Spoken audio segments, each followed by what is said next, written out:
The support AI, Modus, was a custom built even with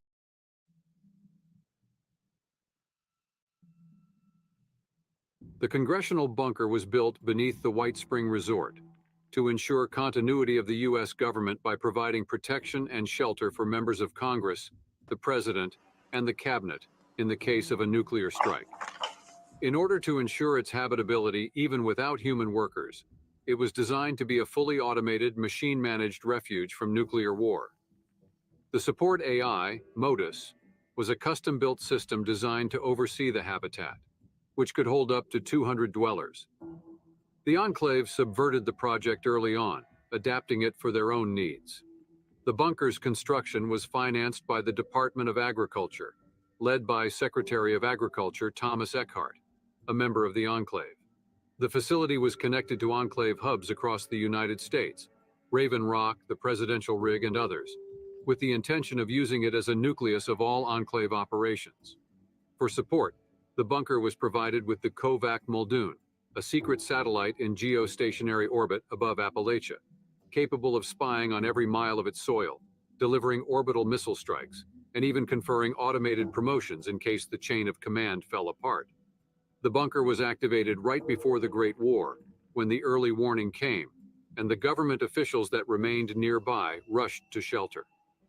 Secretary of Agriculture Eckhart, the Secretary of the Interior, the Secretary of the Treasury, and a select few other Enclave and non-Enclave members alike made it to safety, together with a number of high-ranking officers. The rest were left to fend for themselves. Despite all the people present in the bunker, all non-Enclave personnel who arrived were executed, including members of Congress. Immediately after the bombs dropped, the survivors were horrified to discover that hardline connections to Raven Rock and the oil rig had been lost, leaving them isolated, as impossible as that seemed. Following the deaths of both the Secretary of the Interior and the Secretary of the Treasury, the Secretary of Agriculture, Thomas Eckhart, was next in line for command of the White Spring Bunker. Established succession and the severance of communications gave him the opportunity he had planned for. After gathering survivors in the conference room above bunker operations, Eckhart informed them of the isolation and the death of the Secretary of the Treasury due to radiation sickness, then announced himself as the new leader of their little enclave, as per pre-war rules of succession. He then offered them a choice: use the White Spring to continue the war or oppose his plans. Those who opposed using the facility and the Appalachian resources were summarily executed once they revealed themselves. Although the purges entrenched Eckhart's control, he only had 48 people left to save democracy. He wasted no time and focused on his driving obsession: the eradication of communism by any means necessary, with no moral or ethical constraints. It was all-out war, and no option was off limits, even another nuclear strike. Eckhart sought to gain control of the 3 automated nuclear silos in Appalachia, Site Alpha, Site Bravo, and Site Charlie, in order to launch a final strike against China. The bunker's extensive scientific, medical, and production facilities were essential to the project, sustaining the enclave for the next several years. In 2082, the bunker's ranks grew tremendously with the inclusion of survivors from Colonel Ellen Santiago's unit, who arrived there after leaving the smoldering ruins of Washington, D.C. behind them. With an influx of veterans, the work towards the eradication of communism advanced at a rapid pace.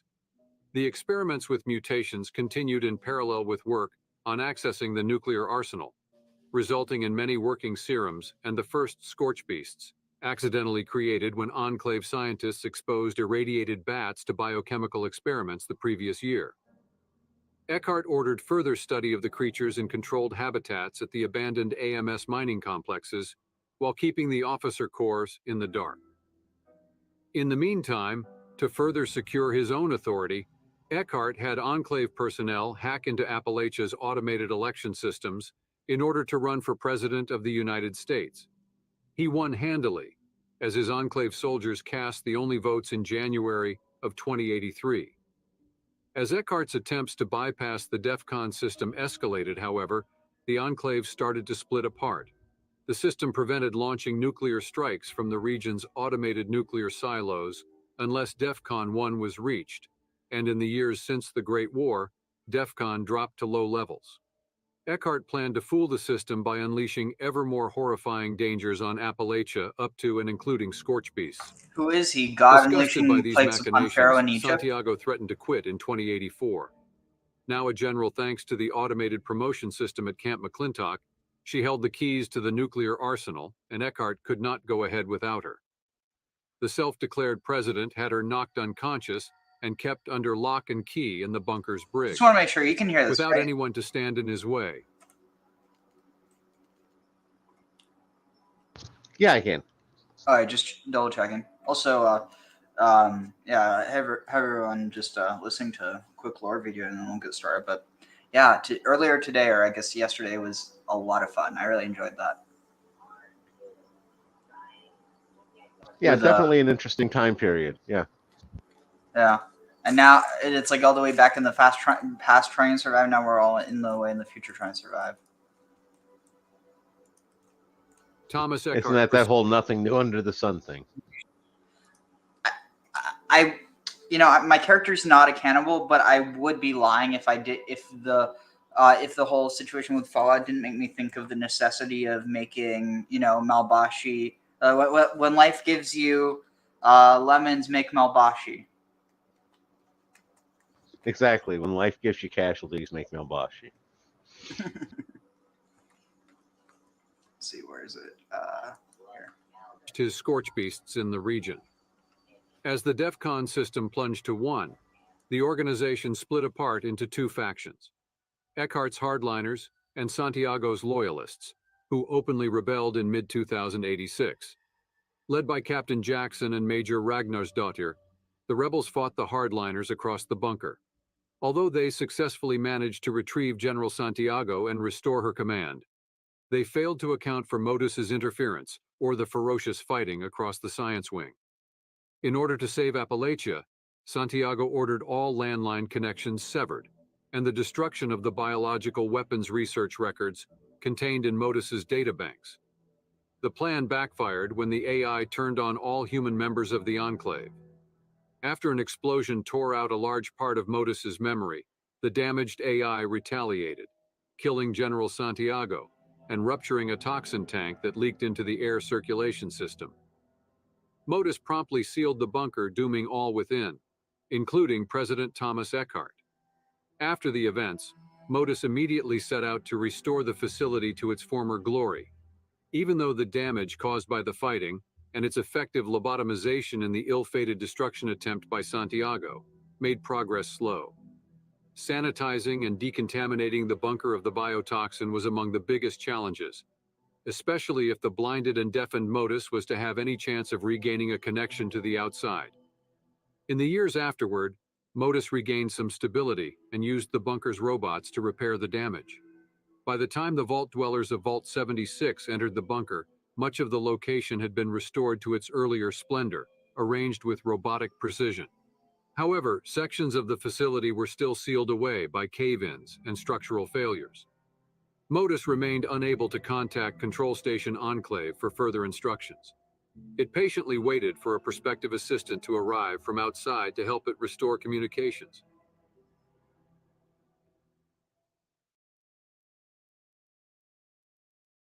Interesting. Oh, wait, what's this?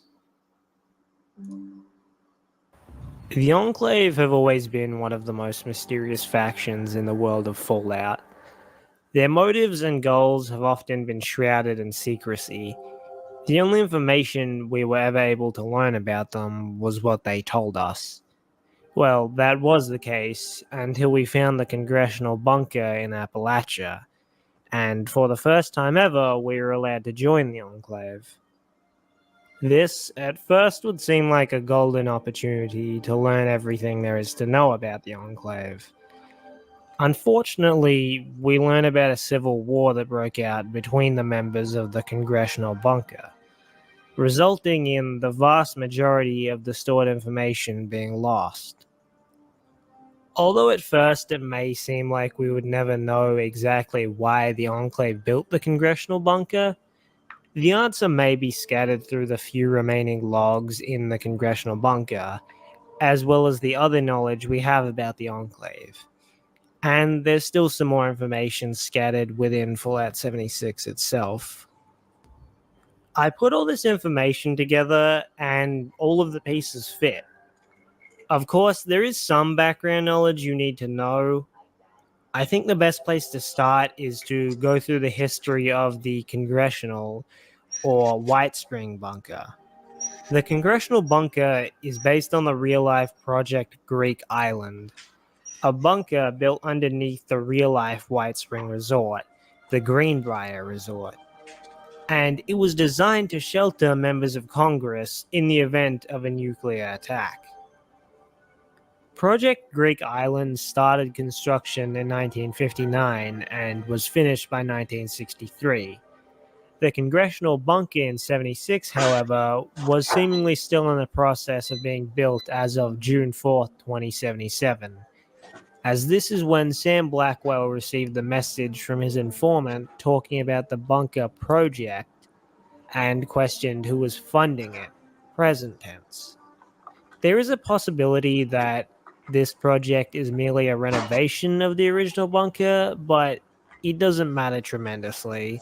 This actually relates more to my next video I plan on making. Either way, the bunker project was most likely completed around mid-2077. The funding for this bunker was funneled from the Department of Agriculture by the Secretary of Agriculture, Thomas Eckhart. It's clear he was only a pawn to the Enclave, though.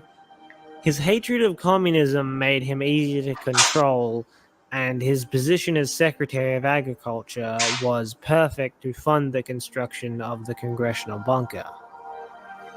The Enclave also seemed to know about Eckhart's trigger-happy approach towards China, but I'm not going to get into that. Originally, the Enclave planned to go to space and colonize another planet. This, of course, was meant to be explained in the now cancelled Van Buren. However, it being cancelled means that's not canon. And now it appears Bethesda has directed the Enclave in a different direction. In Fallout 2, the Enclave did want to recolonize the United States. But with the idea being thrown around in 76 of the pre-war government using nuclear war as an excuse for, quote, easy population control, this, as well as the official Fallout Twitter account straight up saying it leading up to the release of Fallout 76, and the existence of certain installations in 76, these all point towards the Enclave having this goal all along, whether they actually wanted nuclear war or it was simply a contingency plan. The positioning of the Enclave it's kind of interesting. installations all makes sense when you look at it as one. Obviously, super speculative, and I mean the fact that this isn't real life makes it easier to speculate. But like, I mean, well, actually, I mean, I guess not. How much of it is like real life versus in the context of like what I'm going to talk about, but like just I don't know the whole theme and like obviously I feel like people immediately they kind of their minds might go like, oh well, that sounds kind of like Nazi-ish or whatever, but I don't know, I feel like there's like some I don't know, like you could definitely derive like some occult significance to the whole idea of like this essentially trying to recreate humanity. I can see that. Like, I don't know, I feel like it goes into like a lot of Gnostic ideas, not like that they're not just trying to recreate human society, but trying to recreate what you know it even means to be human on this like biochemical level. It sounds to me almost more theosophist than a Nazi, but yeah. Well, that's what I'm saying. I think a lot of people end up kind of missing the point because they just see this tyrannical group that wants to kill off everybody that isn't part of them. And they're like, oh, that sounds like the Nazis. Kind of not realizing that it goes deeper than that. Well, I was going to say, one of the issues for not understanding him is they kind of see killing everybody else off as for the best of everyone, including the people they're killing. Yeah, like, let me see if I can find... where is it? Here. Duplicate. Let's see. Fall out. Wipe the surface clean.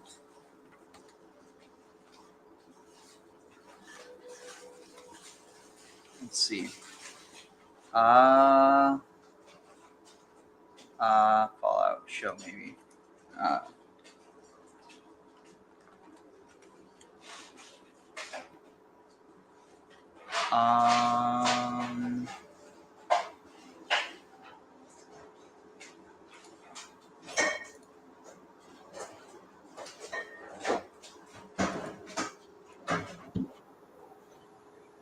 Here, I'm going to avoid any spoilers that it just won't give context. Unless you let me inject you with these. Arik, don't move. This secret must be guarded. Don't go in there. Don't you go in there. Don't read anything in there or turn on the lights. Here. My orders must be Conflict Resolution 101. Where's the rest of the vault? This is the rest of the vault.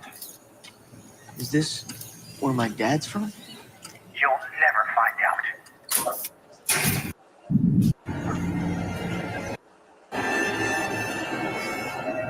These are buds. My buds. America outsourced the survival of this country to the private sector, but it would have been insane. Oh, here. America outsourced the survival of this country to the private sector, but it would have been insane to keep a failed nation alive, so we kept Vault Tech alive instead. A well-trained staff of highly supervised junior executives for my own assistant training program. Because the future of humanity comes down to one word. Management. So what's Vault 32 and 33 just... Genetically selected to breed with my buds to create a class of super managers. People with positivity. People who make lemonade.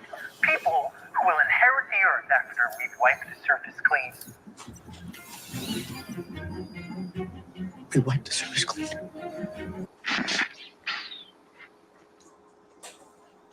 Like, I don't know. It's also just kind of interesting how a lot, and I don't know, I don't know if this was always the case, but it seems like a lot of video games, and you've always had this with like stuff like plays and with movies and with books, but I really feel like with video games, this has become a lot more like very central to almost any really serious video game, if that makes any sense. Like that has like a serious plot that isn't just like another kid's game.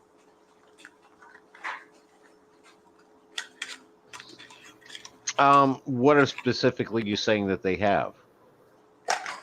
I don't know, just like a lot of these theosophical narratives. Like here, let me show you another one. Let's see. Assassin's Creed. What was it? Origins. Let me see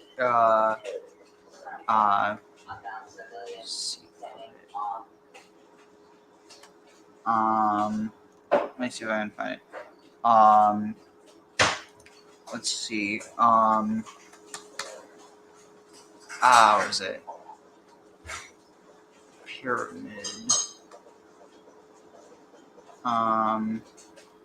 Pyramid projection.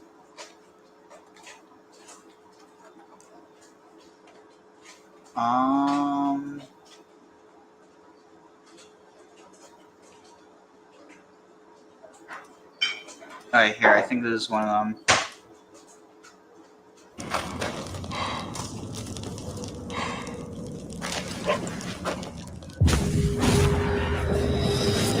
Retransmission, segment 1, acquiring contemporary aid. It has been 91 days since the great catastrophe. The messenger speaks. How real is the ground you walk on? So, this is, keep in mind, this is in a, this was put into a video game. It's like obviously you could say some of it has to do with the plot of the game, but other parts it feels like it's, I don't know. Well, let's just watch. How real is the machine you toy with, the music you hear? Are you able to see it all right? Yeah, I got the delay because I'm looking at it on my phone. So, Hear the lover you kiss or the foe you hate. How real is the ground you walk on? How real is the machine you toy with, the music you hear, the lover you kiss, or the foe you hate? Your foot taps the ground. Does that make it real? Your enemies bleed deep red. Does that make them real? The confusion growing within you due to my words. Does it make you real?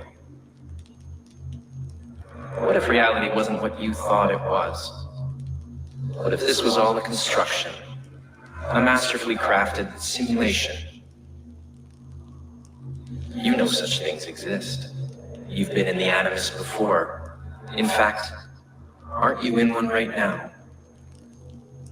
You know just how real a simulation can feel, even when it has long... But see, what's interesting about this is obviously within the context it's supposed to be fourth wall breaking, but really it's speaking to the player, not to the, not to the character that the player is playing.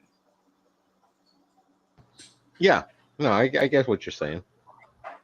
And so, like, I mean, I think it's interesting and everything, but because of the fact that this isn't a AAA game, it kind of makes me wonder how much of it, like, it seems very propagandistic that this is like in an Easter egg. It's seen as like, oh, this is a hidden thing that you can unlock, and then it's something that has implications with real life as well. Yeah, I was going to say that whole Assassin's Creed series. That's one that I've seen any of it, but I've had a lot of people comment that my take on history and some of my writing is like it's as if I'm basically we're pulling from the same sources. So. Interesting. Vanished. You've experienced the bleeding effect. Layers upon layers of reality, each blurring into the next.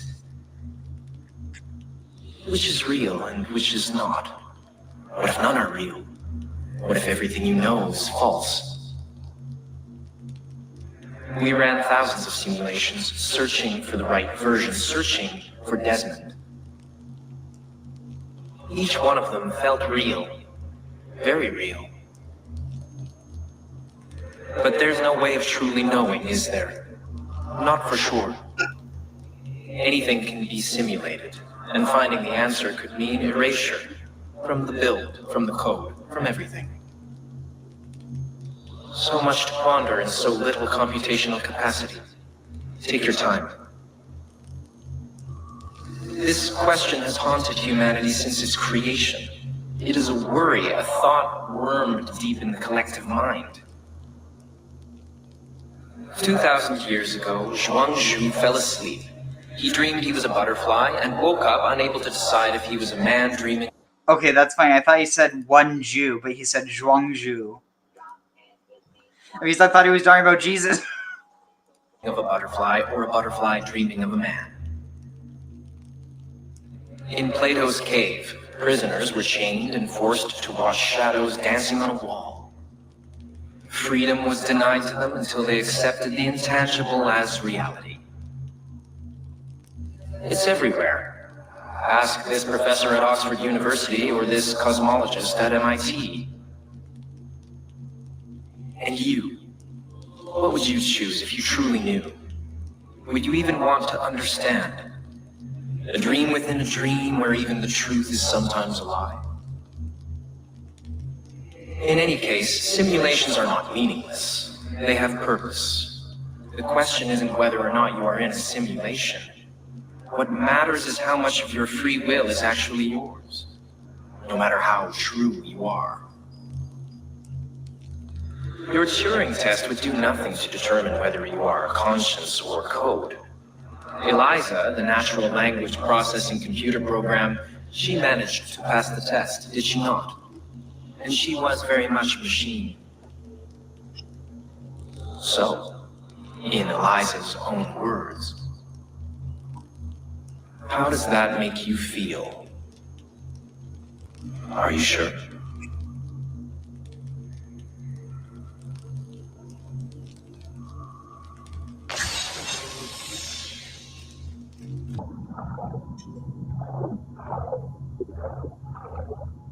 Retransmission. So yeah, I mean, like, the thing is, I don't necessarily think it's wrong. I just think it's kind of irresponsible to just have that in a video game like that. Because, I mean, like, obviously I'm not saying, like, oh, I don't think that video game should be allowed. I think it's ridiculous to say it should be censored because of that. I just think that it's kind of irresponsible because a big, what's the word? A big amount of the like demographic of people who play video games, especially like Assassin's Creed, tends to be well, first of all, you have guys, but the thing is, if you look at it specifically, it's going to be men who are generally around the age that schizophrenia is more likely to develop, which again, like a lot of people, they're like, oh well, it's a genetic thing, but it can also be like was it like sociogenically induced. And so it just kind of make me wonder, like, it's one of those things where I think if someone has like the proper spiritual grounding, like, you know, they have like a, you know, spiritual advisor that isn't just trying to like gain this like power over them, and it's not about what am I trying to say? Like it's someone who's going to keep them grounded to reality, like, then I think that's one thing. But something like a video game, I mean, I don't know. I kind of think that I don't know. It's idealistic. I don't think that it's not. I don't think it's like, oh, we're going to cause people to go crazy. I think anyone, you know, thinking that is themselves a little bit disconnected from reality. But like that being said, I do think that there is a vested ideological interest in getting people to believe certain things about the nature of reality. Not to say that, you know, the nature of reality is the exact way that people think it is, but like that's exactly the point. I don't think that theosophists necessarily have any semblance of a grip on reality. They have their own understandings of it, which I think is fine as long as they understand that it's theirs and it's not reality itself inherently because they think it is. You got a couple of different directions you went there. One of those is, I don't know how much you recognize it, but you're basically echoing the same logic behind Tipper Gore and the whole satanic panic. Well, Where it's irresponsible to just put out material without warnings. It's irresponsible. Again, I come from the era of, I played Dungeons and Dragons back in the 70s and early 80s. That's when I first started. And I was asked if I was crawling in the tunnels underneath universities. And if you're talking the Assassin's Creed's irresponsible, how irresponsible is putting out those Dungeons and Dragons books where anybody could just buy it and they no adult supervision. They and their friends are just all of a sudden playing with demons and devils and stuff. well, no, but what I'm arguing, it's not because it's going to cause people to start war, like it's not about, how do I explain it? Like, I think there's a big difference, because I'm not saying that. All right, let me think why it's different. That's sort of where I'm going. Is I'm seeing enormous similarities there, and in fact, what I went through is arguably even worse. And people sit there and say that was a witch hunt now, and it's like I'm just trying to put it all into perspective. Well, I guess I'm not arguing that there's anything wrong with the theory in and of itself, or any of what was discussed in that video, in a way that I don't think that people who were, bought into the satanic panic, they thought that it was evil. Like they thought that it wasn't good, that it was like destructive to society. I don't think that it's destructive to society. I think that someone has to be at a certain point in their life and grounded in a certain way. To me, you're saying the same things in different words, because in essence, if you're inducing psychosis or schizophrenia in people, you're harming society. You're basically saying the exact same things as the satanic people, only just in different words. Well, no, because I mean that's like saying that because someone argues for gun legislation that they're like anti-guns. Like I think that's exactly it. If somebody's arguing for anti-gun legislation, they are anti-gun. No, they're not in it. They're not in it for preserving people's lives, because people take lives in countless ways besides guns. They're anti-gun. I didn't say anti-gun. I said gun legislation.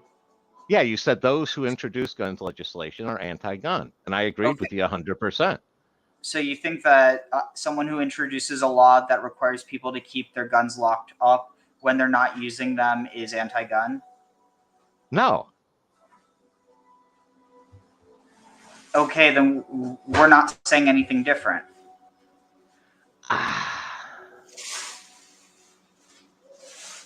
Like I'm talking about responsible gun legislation. How is that anti-gun? Well, I get you hit on the key word that I was going to bring up there. Is there's this huge undefined word that's in the middle there, and that's responsible.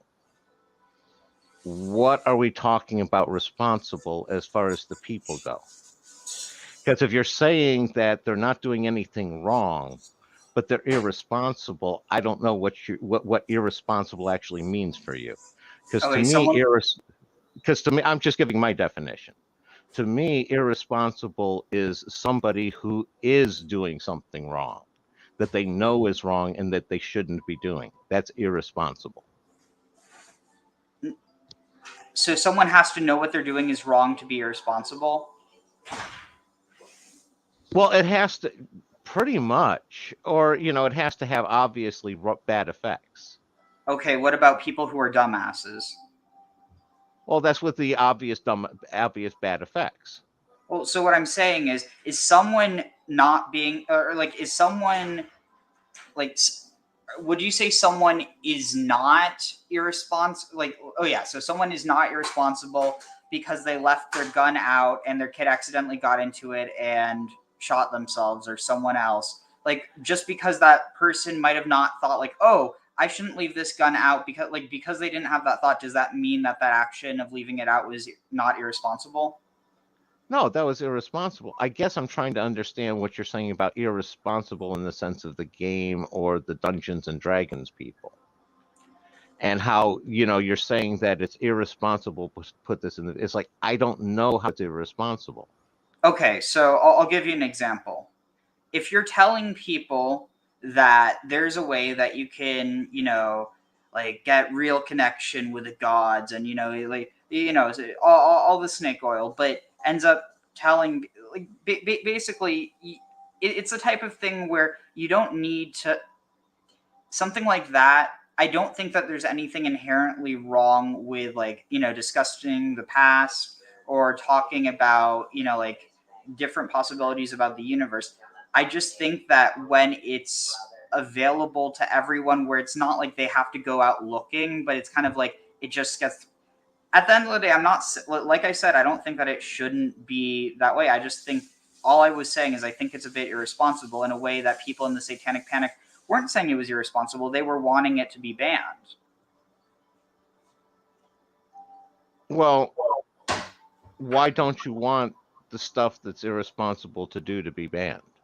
Well, I mean, it's for the same reason that I think that Kabbalah isn't evil. I don't think it's wrong, but at the same time, I have a serious issue with it being just taught like willy-nilly, because it ends up losing not only a lot of its original context, but also people can end up like really kind of losing touch with reality. Well, you're both arguing for and against restrictions here. It's why should there be restrictions on strychnine or poison? Why should there be restrictions on, nuclear material? Well, that's why I'm saying I don't think there's anything wrong with restriction. I think that it's about responsible restriction and proper restriction. Well, that's kind of a slippery word. What makes a restriction responsible? I mean, it's an inherent problem of definition, but I mean, I think that's part of the reason why, there's such a thing as, but I mean, obviously you have one issues. Person's responsible is another person's oppression. Yeah, I mean, I guess that's all. At the end of the day, I'm not trying to say I have any answer. All I'm saying is I think it's a bit irresponsible. It's like, in the same way that I think that it's irresponsible for a, for like a, giant food corporation to pump sugar into their foods just to get people to buy it. But like, okay, just here's because bringing it full circle. Is the Bible itself irresponsible? Yeah, I think there's definitely parts of it that are. Yeah, no, I'm just saying it's that's the logical conclusion. Then basically there's nothing in the world that is responsible. But you can find irresponsibility in everything. Exactly, but I don't think that means that we shouldn't try to do better. Well, then why do we restrict when we do? Is the question then? If irresponsibility is found in everything, why do we take the steps in some cases of irresponsibility to sanction it, and in other cases we give it free rein? That's the thing. I don't think we should. I think we should call it out regardless of where it is and who it's in. Well, I'm not sure what you're saying, because you have two sides to this one. You have either everything is 100% fascistic and restricted and only allowed by government, or you have total free reign where the government basically has no say. Yeah, I'm trying to say, where in the middle do you draw the line and saying, well, it's legitimate to, to basically ban gun sales to, convicted felons? Because that's clearly a restriction on freedom.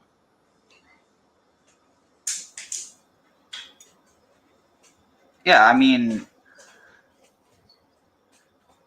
like I think it should, like something like violent felons, maybe. I don't know. Well, and that's what I'm saying. It's a legitimate question. It's where do you draw the line? Either extreme is unacceptable. Total anarchy or total fascism is unacceptable. And the question is, where do you draw the line and how do you draw the line? Well, that's the thing. I don't think it's necessarily a matter of it being a line so much as it being a, what's the word? It's not a line, but it's like you could almost view it like, like a zigzagging border or a what would it be? Or I like, get what you're saying. The problem is for laws. Laws require lines. They require objective definitions. It's a sad thing, but a lot of times that drunk driver gets, they don't end up in jail because that stop sign was 3 feet too close to the intersection, and the law can't convict them. again, I want to state, I never said there should be any restriction. It's the type of thing that I think something can be irresponsible with. I don't think for something to be irresponsible, it has to be breaking some sort of rule. No, but Like- I'm pointing out that at some point in time, irresponsibility reaches the point that if you're not restricting it, if you're not banning it, your society entirely breaks down. Again, Fallout 76 is a great example of that. Yeah, but I mean, basically, I'm talking specifically about this idea that essentially nothing is real, or you can't be sure of your own reality. Now, there's a lot of Those good- are two different statements, though. Nothing No, is but- real. Not being sure if something is real or not is different than saying nothing's real. If you're saying nothing's real, you are sure. You're sure everything's not real. Okay, I mean, honestly, dude, I'm too tired to get into the nitpickiness. Oh but- no, we're getting into loops there because that's the problem. Is if you're defining, this is with the real versus not real problem. If you're sitting there and saying everything is not real, you've just defined yourself out of any sort of argument in a solipsistic way, because you're basically saying your argument isn't real either. And why did I waste all this time listening to you? No, so that video that I just showed, basically what it's arguing is that the experience that you're having right now in real life is just as real as like playing a video game, for instance. Which, yes, you playing a video game, that's just as real as you eating a bowl of cereal. The problem is this idea that, and again, I don't think it's necessarily a problem so much as if people don't have the proper context for this. And that's not to say I think that there's only one proper context. I simply think that people need some level of ground. It's the same way that I think there's nothing wrong with plant medicines, but if someone takes plant medicines and they don't have any sort of context for that, it's not a good idea.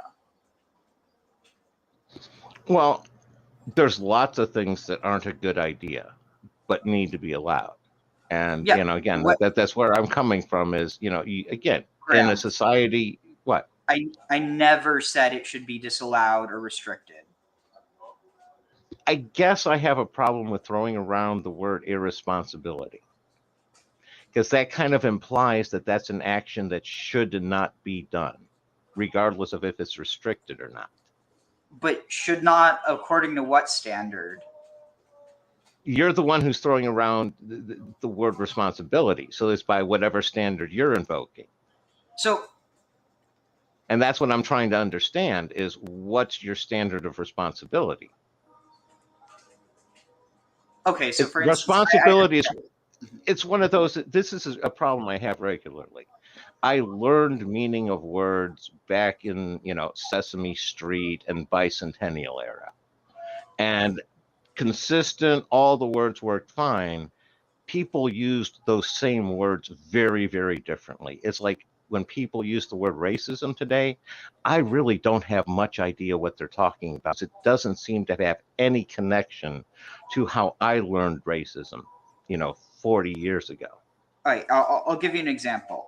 I think that the reason why I say it's irresponsible is because if you're going to bring up stuff like Plato's Cave or was it the Dream of the Butterfly, and I think that it's irresponsible just to name drop those and basically to just have it be an aside to And again, this is just my own thought. I'm just kind of shooting shit here, but I think that it would be one thing if there was a game that was solely devoted to that. But because basically it's it's using the people's interest in a generally interesting game in order to like wedge open the door to people's minds, and that's what I have the issue with. If someone chooses to play a game that's all about mind bending shit, but like not just like, oh, it's like a trippy game, like, oh, you can go into the past through your DNA memories. I'm talking about like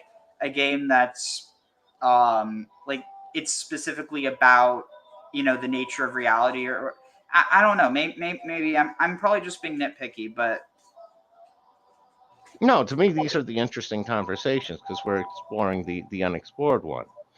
And that's, I see what you're saying. I come from much more of an anarchistic standpoint. I'm a minarchist, a gnostic minarchist with modification. But it's a matter of people need to have freedom. They need to make bad choices and learn from them.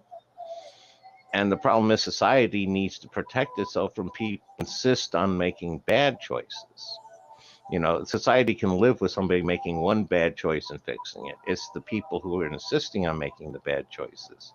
And when you're talking about, the whole, opening the doors, it's like, that's the same thing school does. That's the same thing classes do. It's like if you read anything that opens your door to something. And it's like you're what I'm hearing is a certain judgment that it's fine to open the doors to whatever the academy is saying or some sort of official sort of thing, but alternative things is wrong to open doors to. I don't know if that's what you're. That's what I was going to say. I don't know if that's what you're saying, but that subtext is often there in these kinds of complaints. No, like, okay, for context, I wouldn't have any issue if the game that was included in was specifically like within that context, that you pick up the game and you're expecting to learn about philosophy and the nature of reality and shit. I think that like at the end of the day, it was used as an Easter egg, and from what I understand, or from what I've been told, the reason that was even included was because of this one guy who's involved with this one scam artist. Like it's its own kind of conspiracy theory type shit, but like this guy's involved with this one asshole who thinks he's the reincarnation, or who tells people that he's Saint Germain, and he like just involved in some really weird shit, like the type of shit I'm not the type of person to throw around like psyop shit, but like this is the type of thing this guy who he's involved with. So it's like that. Maybe that's why I'm extra skeptical, but like I think that there's nothing wrong with any of what's being discussed. It's more so the context. It's kind of like, imagine, like, I don't think there's anything wrong with someone being allowed to smoke. At the same time, I don't think they should be allowed to smoke right by a gas station, because there's a precedent for that. I understand what you're saying. I'm trying to process it with my experience and everything else, because it's like, for me, I was first introduced to Plato's Cave when, I don't know, 7 or 8 years old, reading books. But you were reading a book. Yeah. And to me, that's no different than, I watch television. I got concepts presented on television. To me, it's the idea of, I don't know what you're looking to happen instead of this. It's like you're raising a criticism, and I'm not hearing an alternative you're preferring. Oh no, I'm literally telling you. I think that it would be better if a game like that was specifically about like that. Like if that wasn't an Easter egg, but it was specifically about that. Oh, I could be cool on that one. I guess it's one of those. It's you're raising problems of it being included like it is. There are games very similar to that idea of Plato's Cave and finding yourself and exploration kind of thing.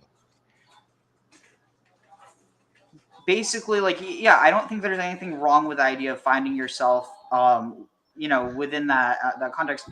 I think the problem is just when it's being presented without its full context, when it's just being used as an aside, it's not really gone into it. Basically, I'd almost call it the TikTokification of philosophy. But more than anything, it's being used the way that I see it is in order to get people to like not what's the word, like derealize or like disconnect from reality and try to and again, I don't think there's anything wrong with trying to disconnect in order to reconnect, but it's almost like this think of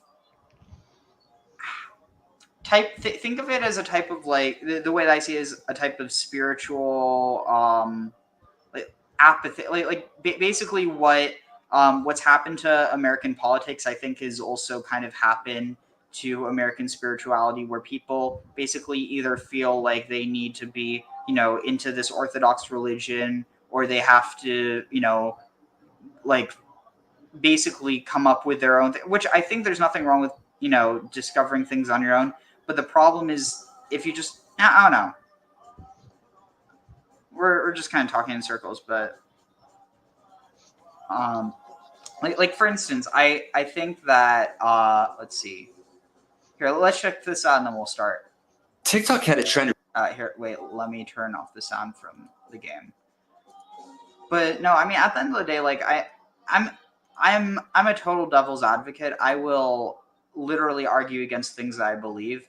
In this case, I kind of can take either side of the argument. If someone if you were arguing what I am, I would probably be arguing what you are. Because I'm coming from the standpoint of it seems simply just counter programming, and that's the big complaint. Is to me the whole university system, all that is exactly what you're complaining about, only it's traditional, it's established. It opens minds and directs them in certain directions and everything. And it's almost like the big criticism is like it's somebody offering an alternative to that.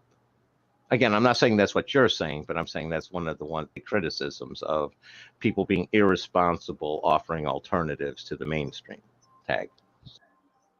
I mean, like I can tell you, I probably some of the most interesting things that I learned, like that, would be seen as like not mainstream, I actually learned from university professors. And the thing is that, like, just because someone's a professor doesn't mean that they're, when they're not teaching a class, it doesn't mean that they're going to be restrained to, I mean, I guess to be fair, most of them would be, but there's a difference between individual professors and the academic consensus too.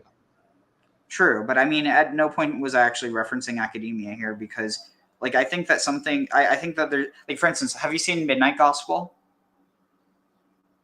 Yeah. So I think that's really well done. I have no issue with that whatsoever. No, for me, I see the university or the church every bit as much propagandistic and, irresponsible as what you're accusing, who is it, Ubisoft, who puts out Assassin's Creed? Yeah, I mean, I don't think that it's a either or, in that I think we should criticize both of them for doing that type of shit. I don't see much self-criticism of the Academy. In fact, most of what I see in the Academy is exposure of them plagiarizing themselves. Yeah, I mean, keep in mind, I don't consider myself part of the Academy, because there was a point in time where I thought I wanted to go into academia, and then I mean, I saw how things are. It's like, it's very restrictive. Oh, it's like, I was offered the chance a couple of different times and turned them down. I cannot imagine you as an academic, Graham.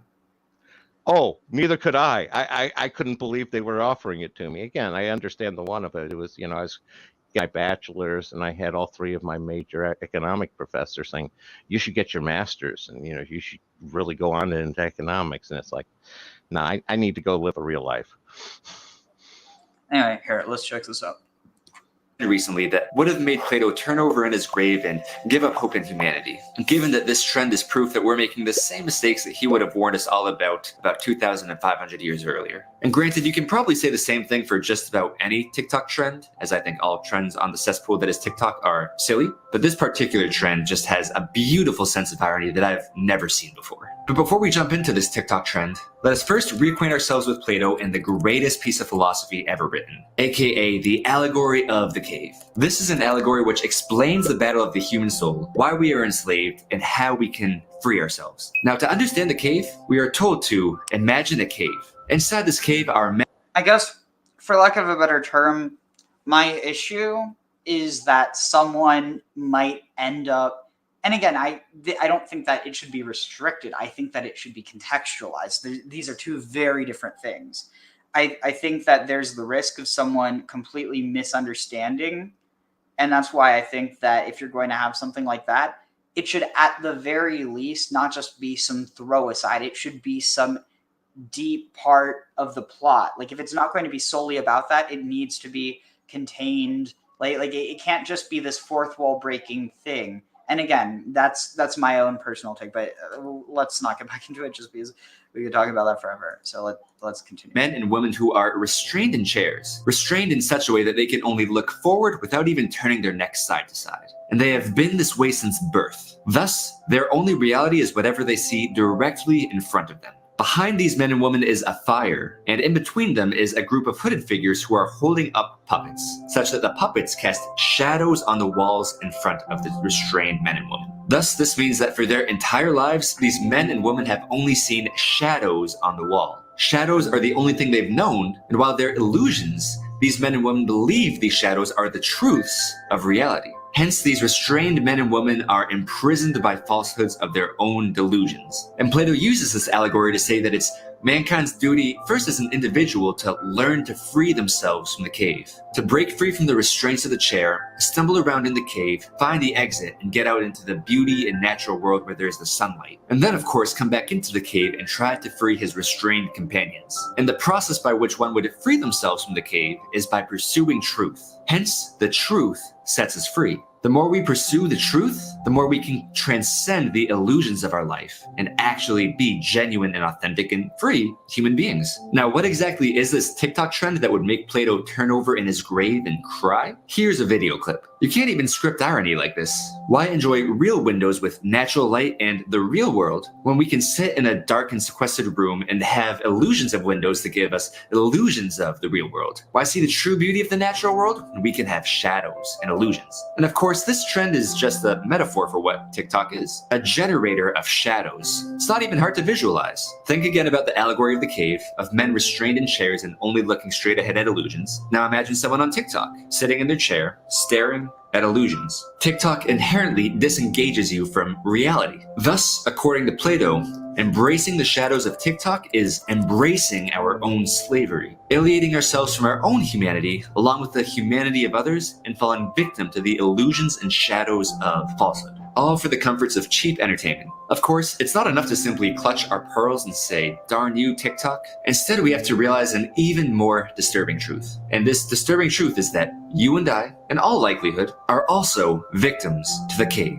We are also likely complicit in some extent of falling in love with shadows and illusions of reality and reinforcing our own sense of slavery to illusion. The TikTok projector trend is low-hanging fruit, but the embracement of shadows applies to all forms of social media, and even transcends social media. Shadows shows up in the forms of procrastination, escapism, reckless drinking or drug intake, promiscuity, or even compulsive masturbation. The shadows are all around us. Hence, how do we discern what is or isn't a shadow in life? Well, you can start by asking yourself whenever you're engaged in an activity, is this engaging me in a meaningful way? Do I feel like I'm present, that I'm growing or being pushed out of my comfort zone, or maybe genuinely resting and recovering after a long day's work? Or am I merely disconnecting and escaping from reality for no good reason? The biggest red flags are when you find yourselves doing mundane tasks within your comfort zone, or doing tasks that take you out of the present moment. But the best cure to a vice or to overcome this problem is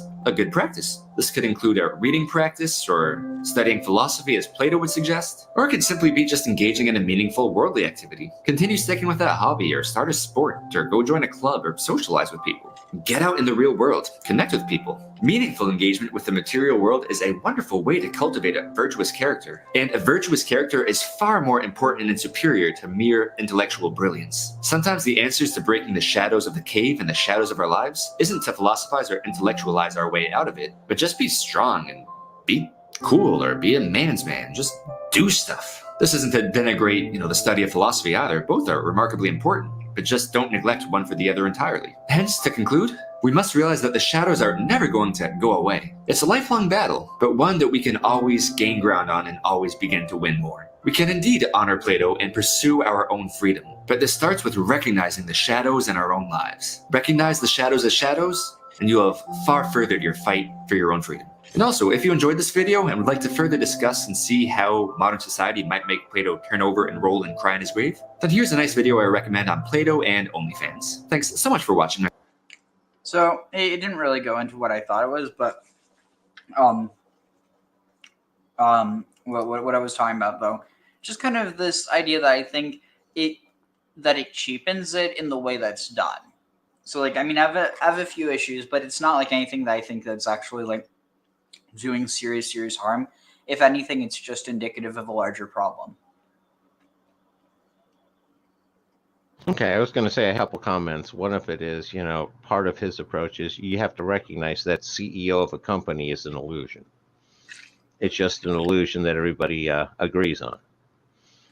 And some of the issues that he's raising is resolved by relaxing, basically binary either or kind of thinking, where are you sitting there and decompressing from the day, or are you escaping from reality? Why does it have to be an either or? Why can't it be both? And the same activity is kind of part of both ends of it. And the last one is Descartes showed the way out of the Plato's cave with the cogito. Tag. Maybe it's not even a either or both. What if it's just is it a either, is it an or is it both? Well, again, it could be that way. That's a relaxation of the logical rules when you're going from a strict binary Aristotelian to more of a multivariate, quote, quote, fuzzy logic. All right. Yeah, so I'm just going to finish eating this quesadilla, and then we'll start. One single plan instead of individually. So let me explain the use of these installations.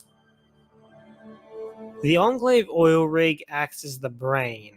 It's the highest point of command, hence its name, Control Station. That's another thing. You got these giant heads throughout Baalout. It's kind of like there's this implication that they might be connected to like some pre-human civilization, which I think is... See, I don't have an issue with the inclusion of narratives like that, because I don't think just because you include something like that people are going to believe it. I think it's kind of almost like how much an idea can bore into your head and how real it seems. With something like this, like stuff like this, it leaves the possibility open in your mind where it's not telling you this is the case. It's kind of like, what if? And I don't think there's anything wrong with what if. I think the issue only is when people insist that this is for sure and that there's, it has to be that way.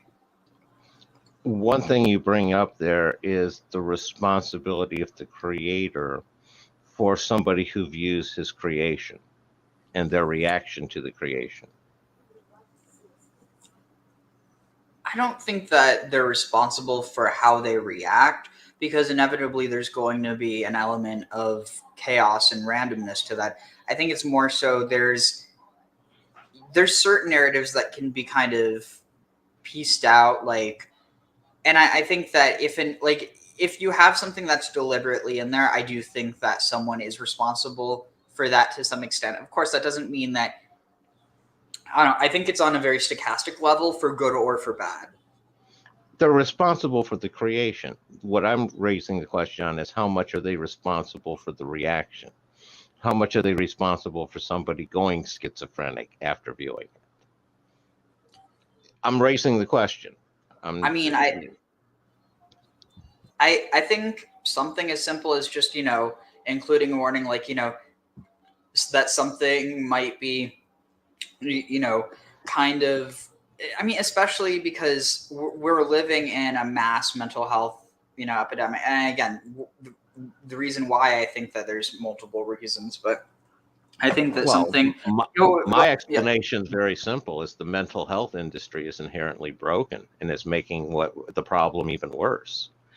True, but without going off on tangent, because I'm going to lose my train of thought. I know. I think that something as simple as just having a warning, even if it's something that no one reads, just literally a CYA of, like, the same way that they have warnings about epilepsy. Like, there are certain people who are maybe not as connected to reality, and some of those people might want to know that something has that type of content in the same way that, like, given if someone has schizophrenia, they probably might not want to be playing video games in the first place. I don't know, but like that there's like, just because someone like I feel like a lot of people look at it from like, oh, why are you restricting these people? But if it's not about restriction, it's just about providing a warning, to people who might want, like, because imagine someone like, I don't think that, we need to go overboard, be like, oh, this video game has death in it. Like, on some level you can, don't be a dumbass, but like,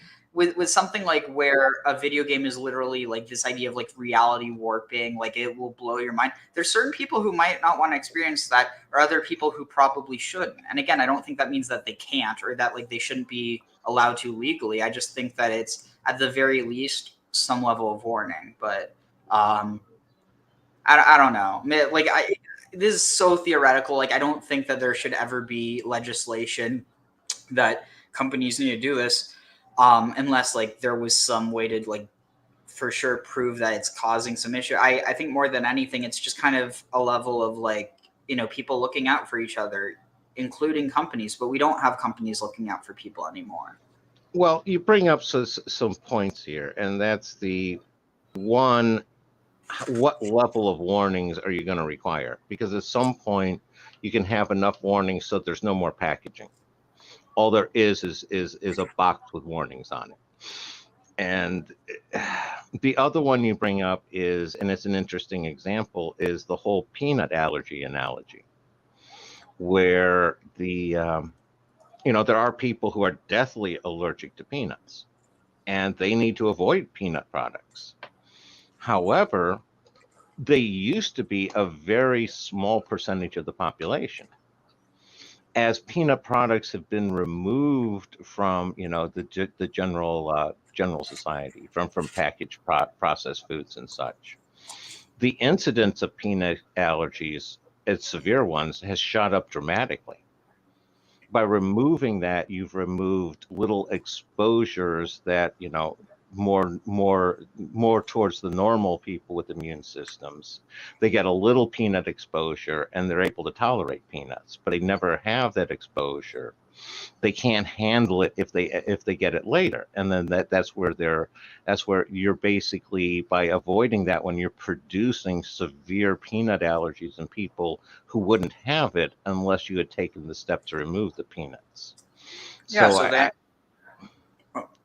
Sorry. I was just going to say, I see where that's the concept of it's well-meaning warnings, but it's ending up with a horrific negative unintended consequence tag. But I mean, to be fair with that, there's a difference between a warning and removing something. Yeah, and I understand if a company voluntarily wants to label something, but it's the question of required labels or trying to throw shade at a company as being wrong if they're not labeling. That's sort of where I question it. Well, yeah, I mean, I literally said I don't think that there should ever be a law passed that requires companies to do that, because then I think it would be used for a wrong reason. I simply think it's a matter of companies should be looking out for people, but they're more interested in bottom dollars and having interesting narratives that like the way that I see it is it's just you could Well- look at it at its most common denominator as kind of just that's the thing, they're just trying to appeal to the most people. It's like the way I see it is it's kind of the equivalent of just adding a bunch of sugar into something that wouldn't normally have sugar in it. Well, I was going to sit there and say anybody who thinks that a company has any motivation other than increasing their bottom line is just fooling themselves and don't understand how companies work, or they're dealing with a company that's not being very well run. Yeah, I think that you do have companies that start out that way, but inevitably, as time passes, they corrupt. Well, they end up selling out, and they end up selling stock to people who are only interested in increasing their profits. Well, and I think that's kind of the point. Companies don't have morals. People do. Yeah. And so, like, a company isn't like a company is born and it can, dissolve, but a company is born, but it's not alive, and a company can die, but it never was alive. And like, because of that, with life comes all these things that create empathy, and like, you just can't have that with a company. You can have individuals, but those individuals end up becoming kind of just, gears in a machine rather than the machine itself. And so it's like you have all these people in the machine, but none of them are able to really exercise any, agency, except for those who typically by that point have already become so corrupted that they're not going to do the right thing anyway. Yeah, a good analogy for corporations and companies like that are vampires. And on that note, let's get back to the Enclave. Yeah. Enclave. The president and the vice president are stationed there because it's the most protected out of all the Enclave bases. The oil rig is also out in the ocean, so they're far away from any nuclear detonations. Raven Rock, while not vital, is the backup bunker. It's the closest to DC, and it would be used as the high command if the oil rig was for any reason inoperable. The congressional bunker is, or as Modus puts it, was to be the beating heart of the Enclave's master plan. It was meant to house the majority of the remaining government, from the Speaker of the House of Representatives to the Secretary of Commerce. Unfortunately, because of Thomas Eckhart, all of the high-ranking government officials ended up dead or locked outside the bunker. However, if these members of government actually made it to the bunker, I believe they would have all managed a part of the Enclave's plan. And I believe the Enclave's master plan had two phases. Well, at least two main phases. The second part being the recolonization I talked about before, and which I'll go more in depth with soon. The first part, however, I believe relates to the automated silos in Appalachia. Even though the Fallout Bible isn't considered fully canon, I think it can still be used to give a general idea about certain events, at least until proven otherwise. So I'd like to reference where it says, quote, March 2077, prepared for a nuclear or biological attack from China, the President and the Enclave retreats to remote sections around the globe and make contingency plans for continuing the war. I believe this is what the automated silos represent, the Enclave's plan to completely eradicate China. The Secretary of Defense was one of the people supposed to be at the congressional bunker. Of course, thanks to Thomas Eckhart, he didn't make it, but if he did, he would have been vital to launching the nukes. As in a nuclear launch scenario, the president is the one who orders it, but the Secretary of Defense is required to verify the order made by the president. I mean, why else would they have automated silos that continuously produce nukes?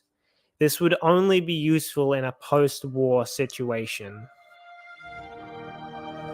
Now, the second phase of the Enclave's plan, rebuilding America. Obviously, the first step would be the Enclave bunkers opening up and the inhabitants commencing the rebuilding. This is most likely why Appalachia is so automated, like the nuclear plants and the vertibots. I believe the next step, however, would require Vault 79 to complete its mission. If you want a more in-depth look at Vault 79, I recommend checking out my video analyzing the Secret Service armor and the T-65 power armor. But to give a brief description of Vault 79, it's a Vault-Tec vault located in Appalachia, and it was designed to hold the entirety of America's gold reserves. In the event that a nuclear war occurred, the gold was to be kept secured until authorization was received. And once that happened, the gold in Vault 79 was supposed to be used to rebuild the economy.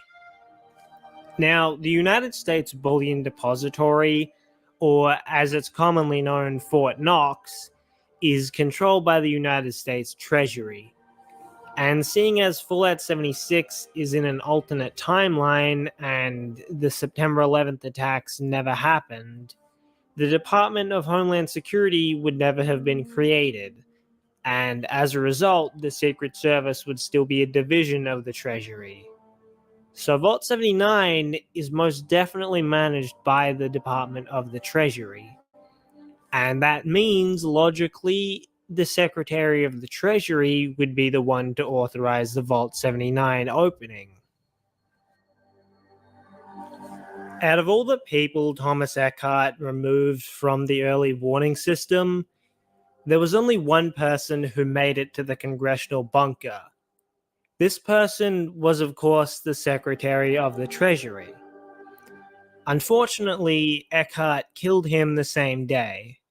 But the point is, all of this is connected. This was the Enclave's plan all along.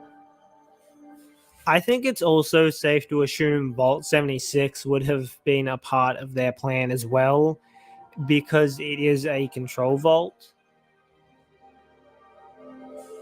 The only thing left now is why the Enclave were in Appalachia specifically. I left this to the end because it's not really that important, by which I mean they could just be somewhere because they just chose that spot randomly. I mean, I don't think anyone would really care if that was the reasoning, but in this case, there does seem to be a reason for the Enclave to be in Appalachia. The most likely reason the congressional bunker is placed in Appalachia is because it's the closest place to DC that also has a very low population density. When we look at Maryland today, its population density is almost 9 times higher than West Virginia's. Logically, the places with the lowest population density are going to be hit with the least nuclear weapons. This is reflected in Fallout 76. As we can see, it has still been hit with some nuclear weapons, mainly in the urban areas, but compared to Washington or Boston, it had significantly less nuclear detonations.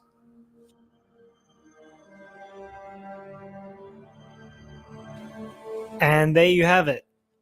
That's the Enclave's master plan and why they were in Appalachia. I hope you enjoyed watching this as much as I enjoyed making it. Still took me a bit longer than it should have, but I'm pretty proud of what I made at the end. And next week, well, not maybe next week, next video is most likely going to be about the Enclave again. So, like, subscribe, and see you next time.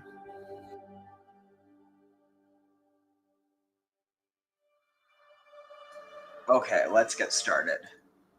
So present your screen. How are we going to do this? Oh, okay.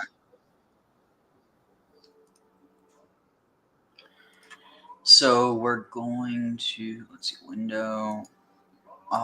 Just share it like this. Are you able to hear? Yeah. Okay. So I think it should work as long as I have the sound on. And the only reason I would turn the sound off is if I'm taking dubs. So in that case, I'll just switch tabs anyway. Okay, so also, yeah, I don't. Oh, here we got a daily ops team going. Got to join that. So I ended up getting that backpack mod. So I now have a lot more inventory space. But it's funny because as you get more, inevitably more of it fills up because you have more of it. So it's like, if only there was a mod that kept you from just getting more and more. But As long as you don't get overloaded as quickly, too. yeah, which to be with fair, the weight. I wish there was a way that you could upgrade your what is it? Like the capacity of your storage. I'm surprised that there's not. You know, they usually offer that for some sort of add-on bonus kind of thing. Yeah. Let's see, favorite weapons, armor. What? I totally weapons. What? I saw. There's this meteoric sword. 310 now is 370. Actually, I don't really need that. And then there's radiation rumble. Dang it. Do I do daily ops? Actually, yeah, because I have a quest for daily ops. So let's see. Side. Get rid of this daily. Side. Breaking radio silence. Complete a daily ops from your map. What is it today? Uplink. Cultists in the burning mine. I fell into a burning ring of fire, and I should probably use the restroom before we start going higher. Yeah. Do me a favor, if you end up seeing any of these guys' names change to in daily ops, let me know. I mean, I'm going to try to hurry up anyway, but let's see what else. So where we left off. Oh yeah, so I was mistaken. The quest that I thought was to join Enclave actually wasn't. So that's what we're doing tonight, and then might start the Brotherhood Steel quest line at least just to see what that entails, even if we don't end up doing it. But yeah, I do wish that that like they had a bigger map or like more regions. Or honestly, what would be cool is if they did add more regions. I wonder if that would ever allow them to like basically kind of, I don't know, like you could go and be. Because the issue is instancing more than it is anything else. So if you have two different instances, it doesn't matter if those two different instances are two different maps. You see what I mean? Kind of. The cool thing about new maps is at least new spaces to explore. Yeah. Okay, on my way back. Let's see. Okay. See, are they in yet? I hope they're waiting for one more person. I mean, they don't need to, probably with 3, but oh, wait. They have the 4 people now. Perfect. Let's see here. Hide. Wait. Where's it? Let's see. Hide. And then I can. Is there anything I can deconstruct?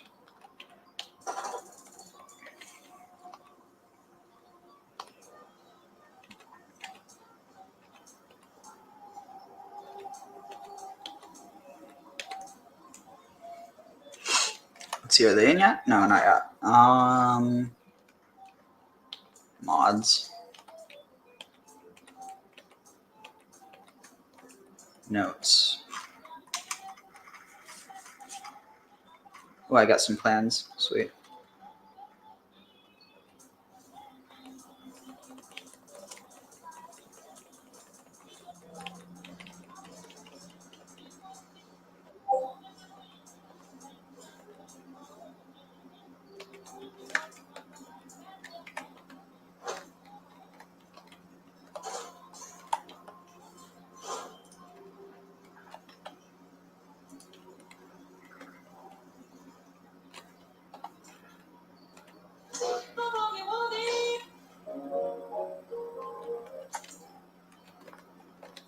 I guess we could talk to her while we're waiting. Commander de Guerre. Oh, that's who was playing the drums before.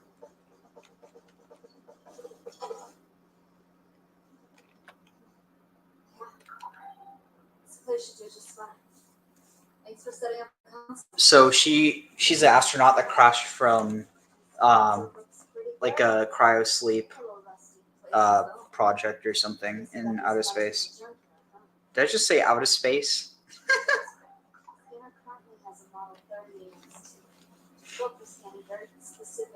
Out of space, out of mind. Out of space, out of time. The military was rolling out some scanner upgrades. This could give us more speed and details on our scans. Can you find a scanner upgrade module for this? It will help us find so much more. Let's see. Where can I? The upgrade module should extend the range of the scanner in our console here rather substantially. I can then cross-check some of the USSA data that we gathered from our ship's console, which will help isolate specific useful signals. Where can I find it? I don't suppose you can just swing by a tech supply store. Nope. Last I knew, these types of things were common items in military bases and compounds. But my information is admittedly out of date. I'll transfer the coordinates to a local military base. You can't vouch for the safe status. It's hard to detect any.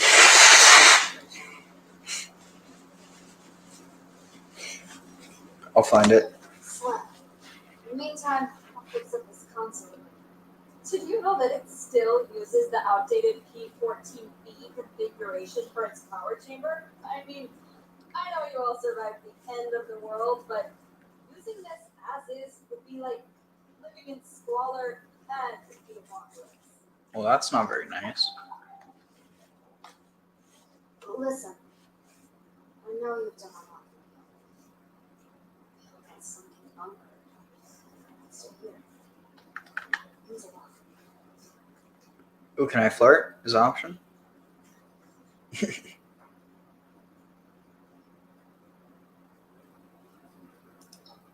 saw my wreck, didn't you? I don't know how else to prove it to you. You know, it's equally surprising to me that you've survived all of this. It's good that workers never see.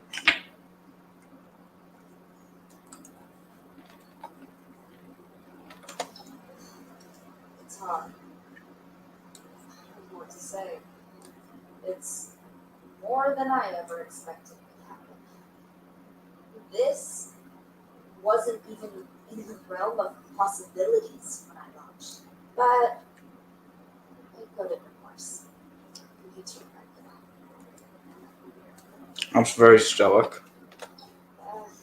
No. I need a TF-85B adapter to improve the visual fidelity of the scanner, but those were being phased out when I launched decades ago. So now I need to be the one to adapt, or else, right? Right? Oh well. Anyway, no, I don't really have what I need, but I'm making. You can tell she has low charisma. I think I can muddle through this. I'll be back. Copy. Over now.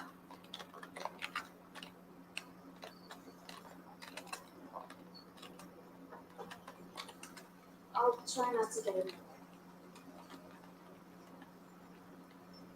We'll give her an Arctos lab coat. Ooh, she looks good with this. Looks more like a scientist, which she basically is. She's also a commander, but... Wait, so if I unassign, then she goes back into her... Okay, cool. I was afraid I lost that. Let's give her the Brotherhood lab coat. The sooner you get that.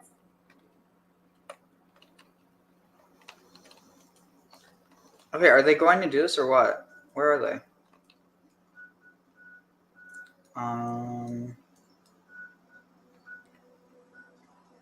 Oh, what on earth? BattleBot, breach and clear.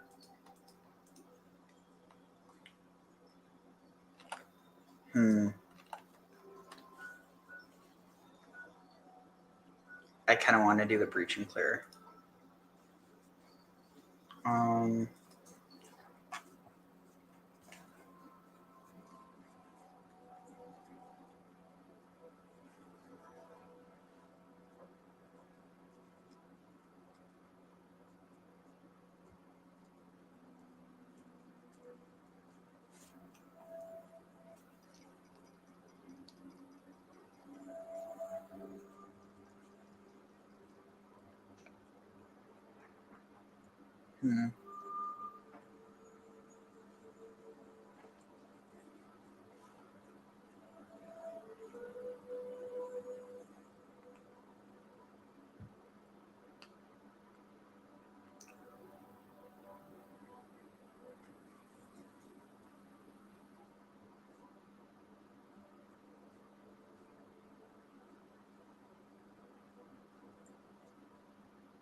All right, come on.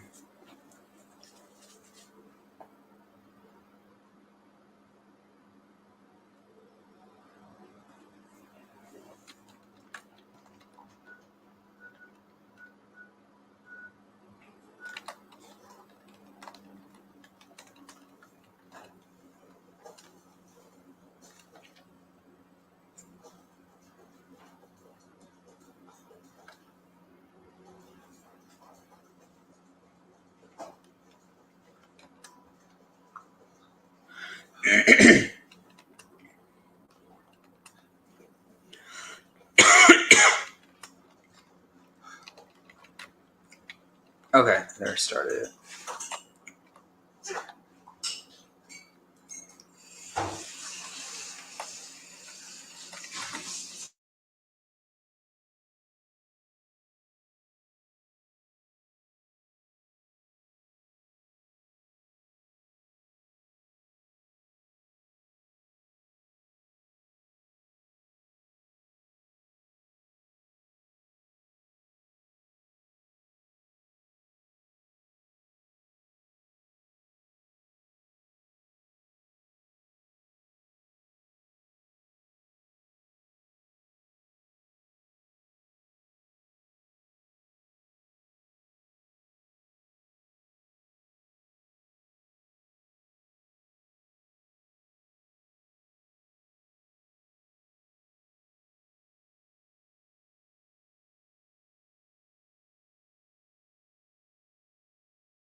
The song's not out.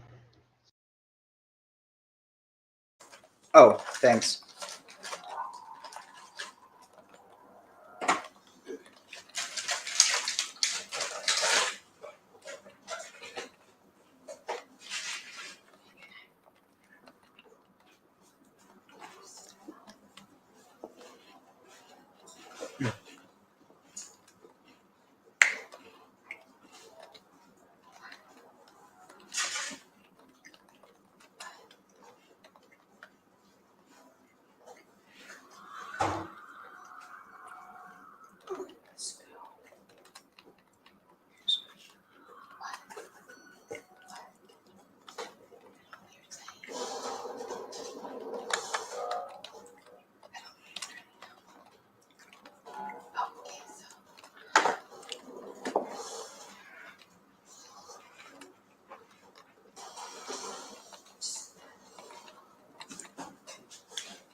See, I don't get why these people join a daily op if they're not even going to fucking do it. It doesn't make any sense.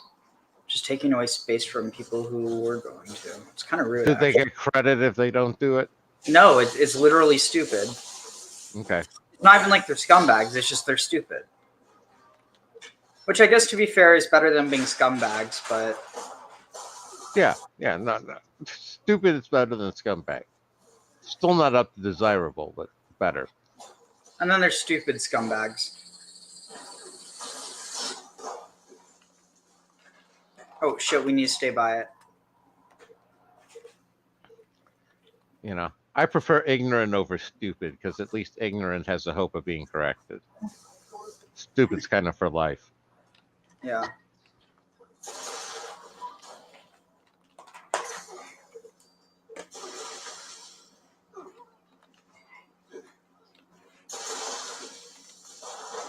Oh shit, I missed 420. Oh, whatever. Hopefully we end up getting... Oh, yeah, I don't think we're going to get the...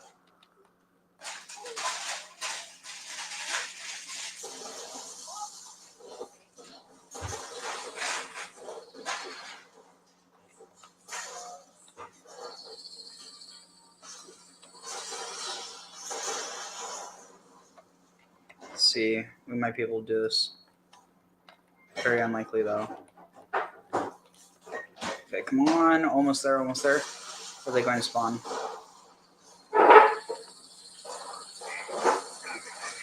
Alright, locate the enemy group.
Oh, shoot. Where is this asshole?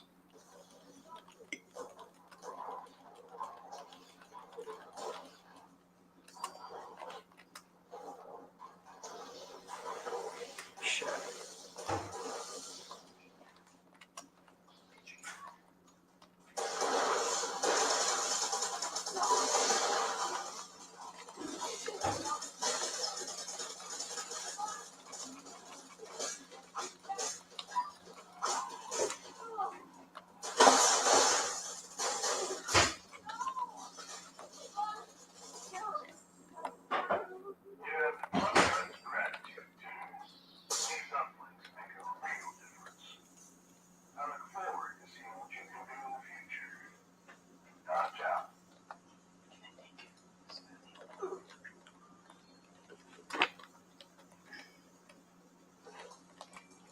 Yeah, I wish I could tell this guy I was sorry that these other assholes didn't do a damn thing, but well, unfortunately you can't, so. Oh, they don't let you communicate with each other? Well, not while I'm using another, like not while something else is using the text or the voice chat. Gotcha. Which is kind of annoying, but whatever. Like, dude, we only missed that by 1 minute and 17 seconds, and there was only 2 of us. These are meant for 4 people. Let's see. Is there anything else I'm missing?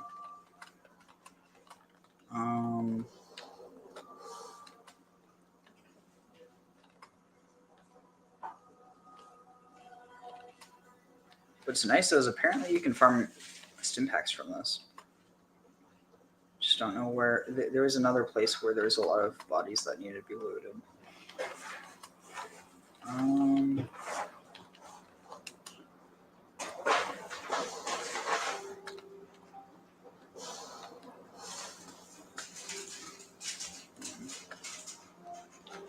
Maybe it was this way?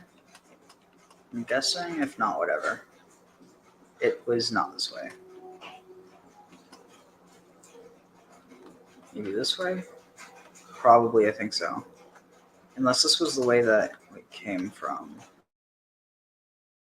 Oh, was it maybe up here? Yeah, it was.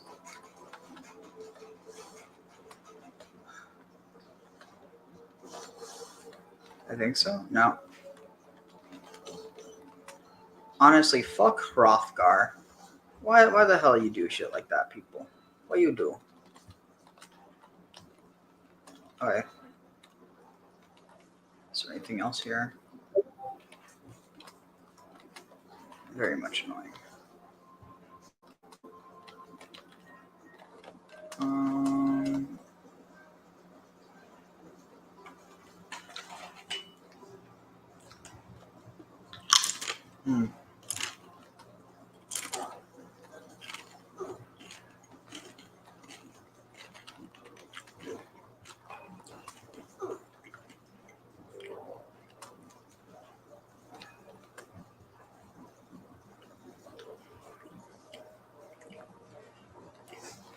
Hmm.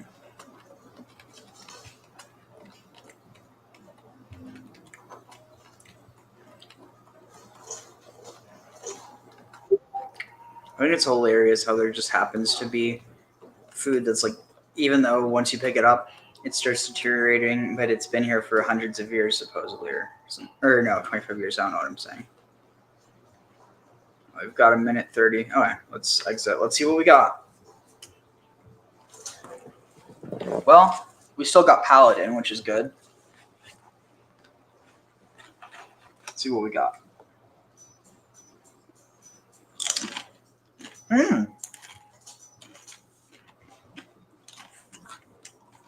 Not bad.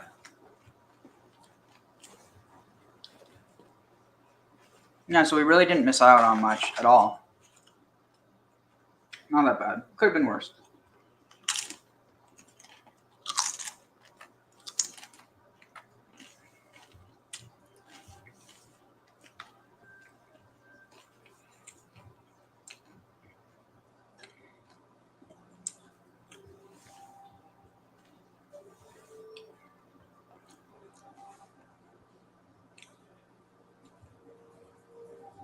Let's see.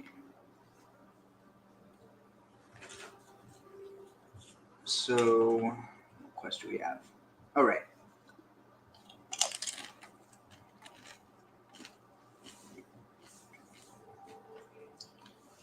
If nobody did that, we might still have that one Hornwright quest.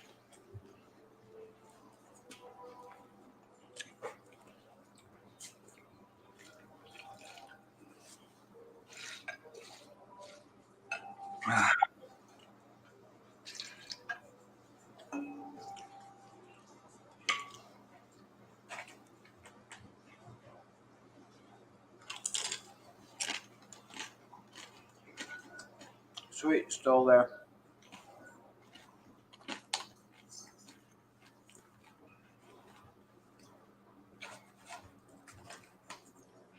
So I managed to do another one today of those.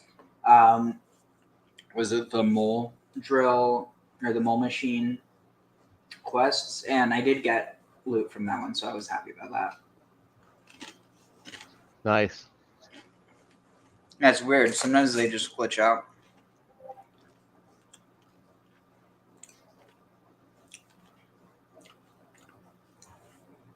It shouldn't take that long to load in.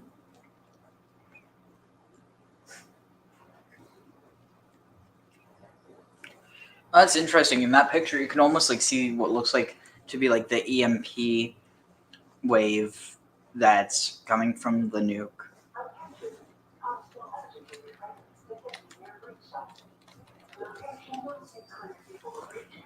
What? How are we gonna do this?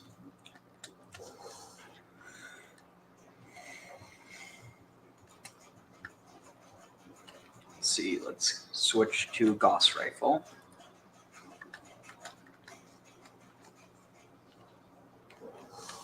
Oh shit.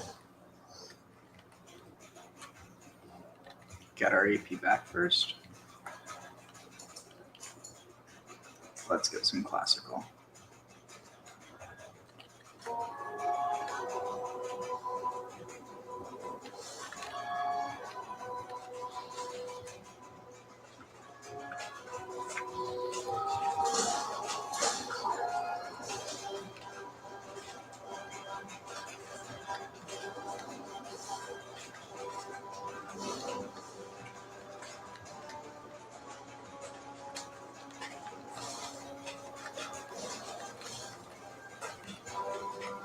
Check this out, they don't even see me.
Oh yeah, let's try this. I'm surprised that worked.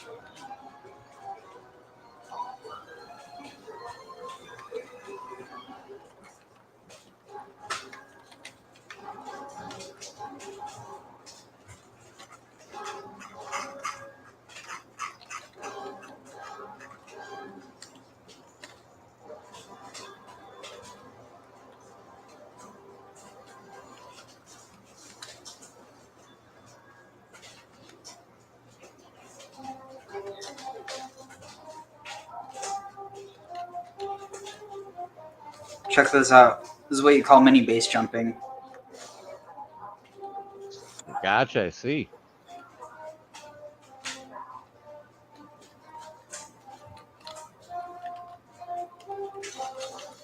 Sweet, this one has loot too. I guess maybe we could just say the in-game explanation or the lore explanation for the other one not getting it. Maybe it just didn't find any ore, which I guess it still doesn't make sense. It would find at least like rock or some shit. I mean, maybe it would return empty-handed. I don't know. I'm not going to try to rationalize why it didn't, because it was a bug. Oh no! Seriously, you're attacking. You mole miners should know better. You like ore. Why would you attack? Oh, maybe they're attacking me because they don't like me stealing the ore. Well, I'm not stealing it. I'm a Hornride executive. They are not. And for that, they get this grenade.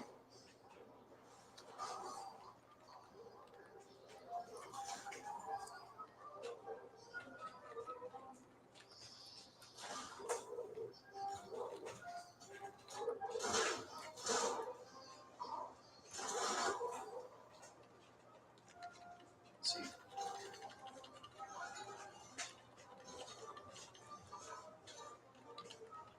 It was very satisfying. I think it's mainly... I really like the sound. Let's see. Okay, we keep checking the bottom ones, and then we'll go up to check the top in a moment. Yeah, here.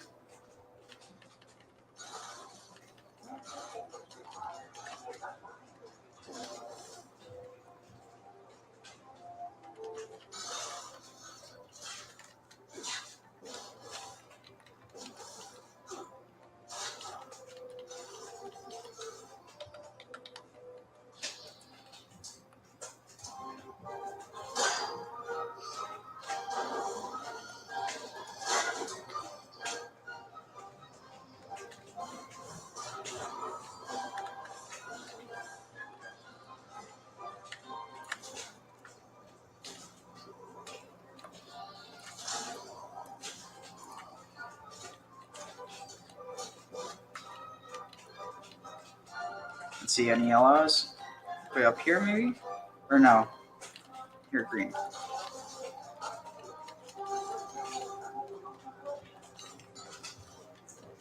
Yellow. Yellow means it's locked. Green means it's available. So, I mean, if I find another yellow and I open it, I wonder, does that mean it goes green? Let's check. No, it goes red. Interesting. Are those upgrades? What do you mean? Are you upgrading an item, or it's going from common to rare to, you know? Oh, wait, aren't you watching? Off and on. Oh, okay. I was, but no, it's like a status symbol for these deposit boxes. Gotcha. So the green indicates that it's ready for you to take what's in it. Yellow means you have to use your Hornride ID, and red means you've already taken what's in it, unless it can actually be red after you unlock a yellow one, which is weird. You'd think the yellow would become green, but honestly, not. It doesn't make sense. So You would think that, but you'd be wrong. yep. Let's see. Any more? Let's see. Oh shit. Ooh, they do not like me taking this stuff. Let's see. Yellow. Any yellow up here? Yeah, one.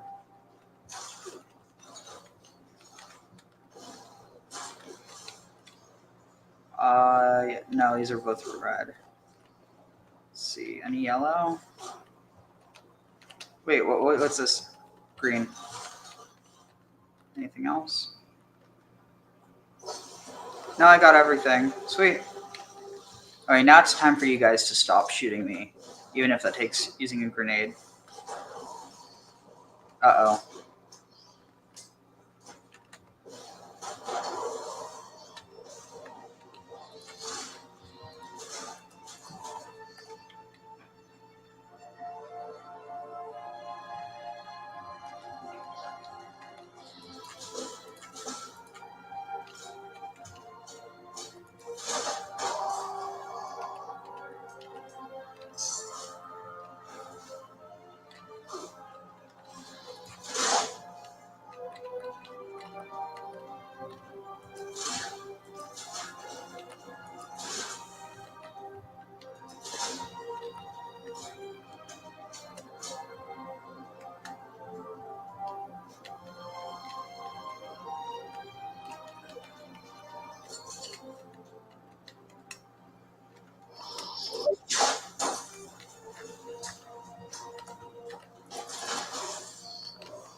All right, there we go. Let's see, any other loot over here?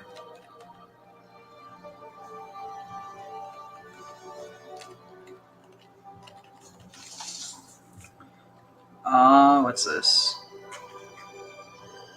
Here. I am at 564. That's going to be an issue. So I just need to, I guess, just go all the way down to this person's camp.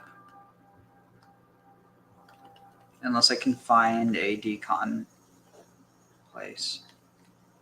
I could use this as an opportunity to eat some chips and queso. Not that bad.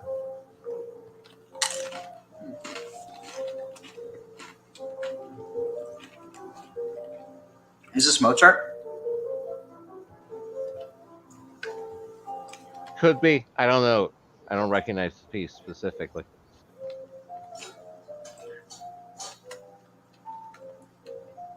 Yeah, probably not. I'd recognize it more if it was, I think. But then again, he did a lot, so probably not. Maybe, I don't know. Okay, what mine is this over here? Do they have a decon table?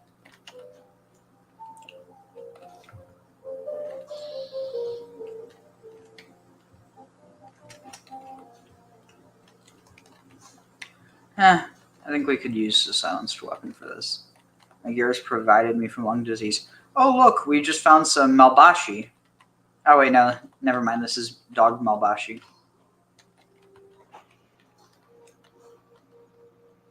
Abandoned mine shaft before. Korean tonight.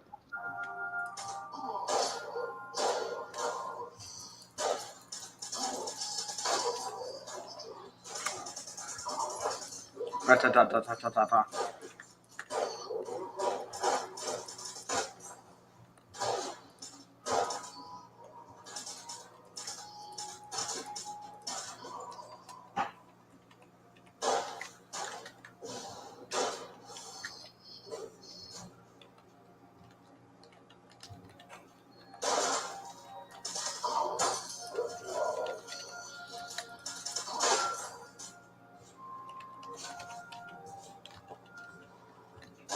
Here we got decon here.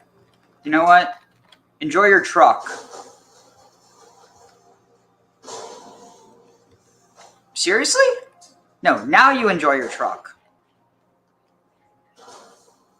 Okay, now you enjoy your truck. That would have worked a lot better if he was still there. You know what? Just enjoy yourself.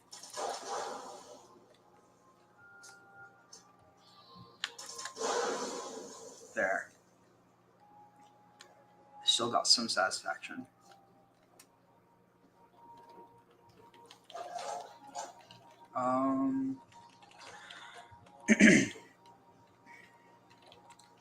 Can't believe this is all just for two. Oh wait, I meant to decon. Oh.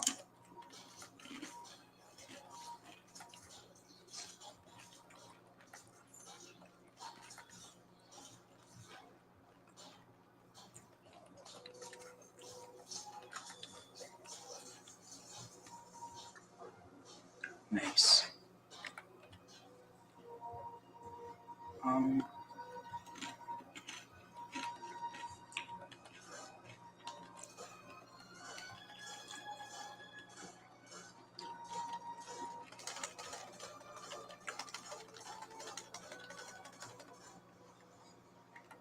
There we go.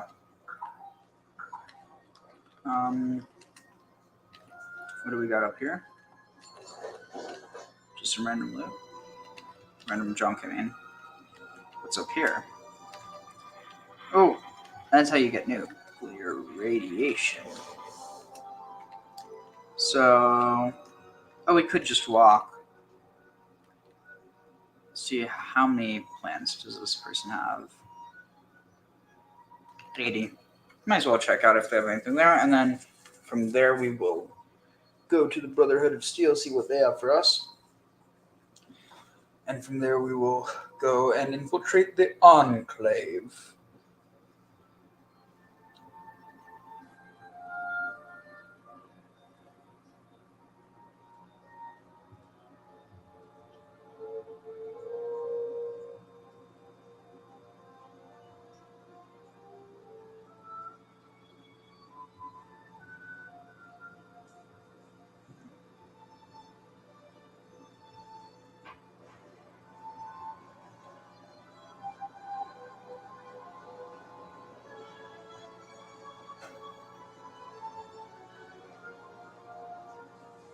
Almost loaded.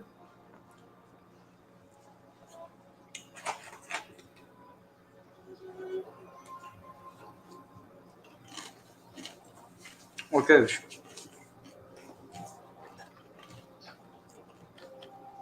No.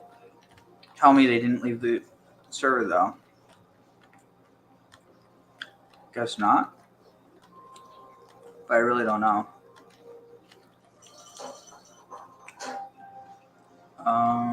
Where is their vending machine?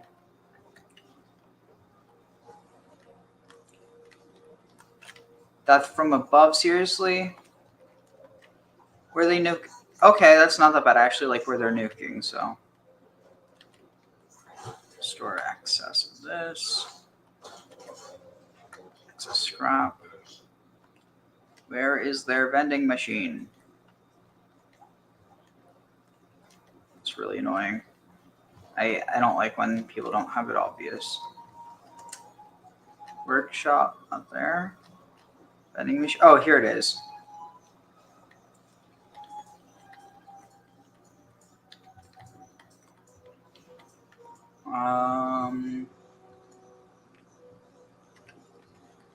Oh, there's nothing that they have that I don't know. So we will... Wait, what is it? Oh, it says 7176. Cool.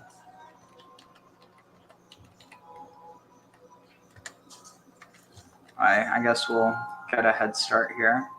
They're nuking this to cause Nuka World on tour to have the mole rat spawn.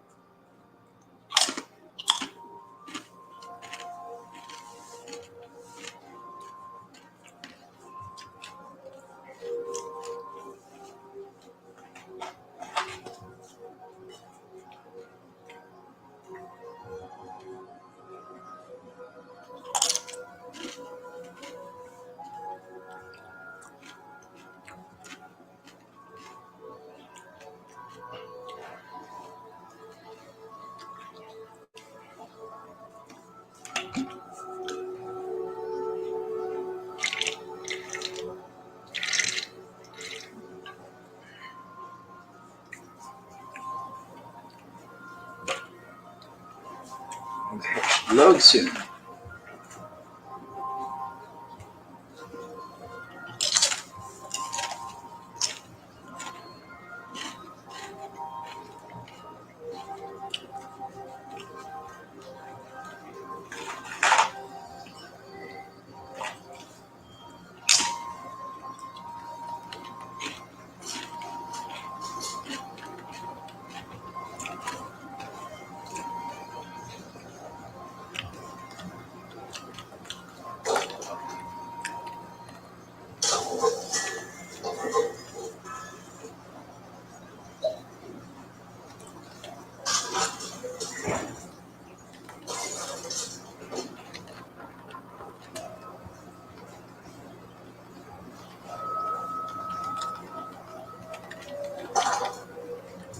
Weapons.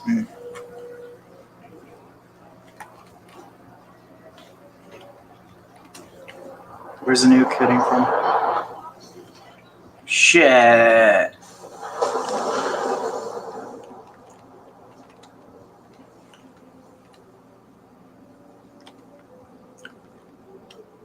Well, that is a nuke if I've ever seen one.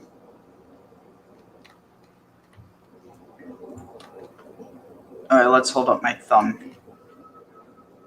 Yeah, I think I'm far enough away.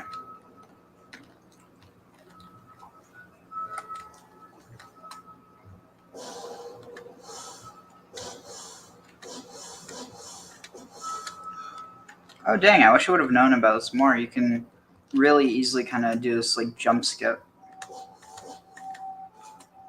Hop, skip, and jump.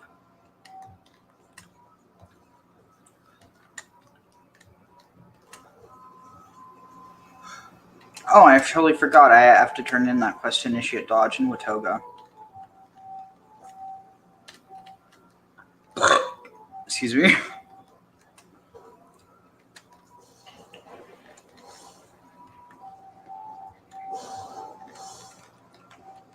Oh shit, no. Oh, that wasn't that bad.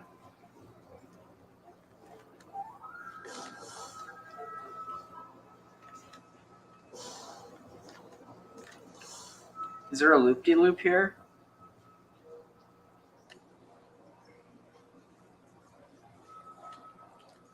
You know, this is kind of an easy cheat. I can... Wait, no, I have to find a place where getting knocked back against it wouldn't...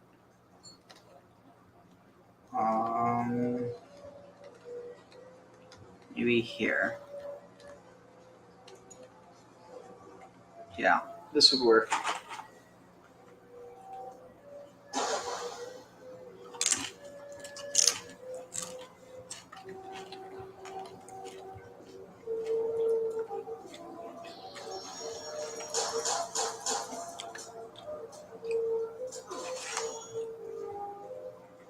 Yeah, I found a cheat. This way I don't get knocked back.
Shoot, I need to repair my weapon real quick.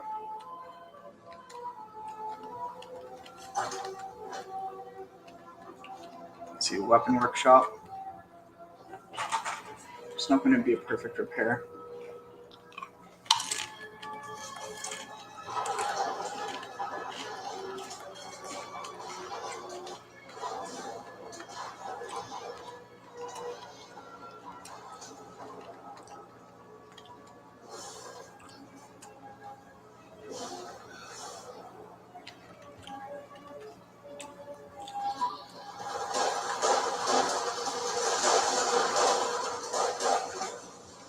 Oh! How did that happen?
Oh, shit.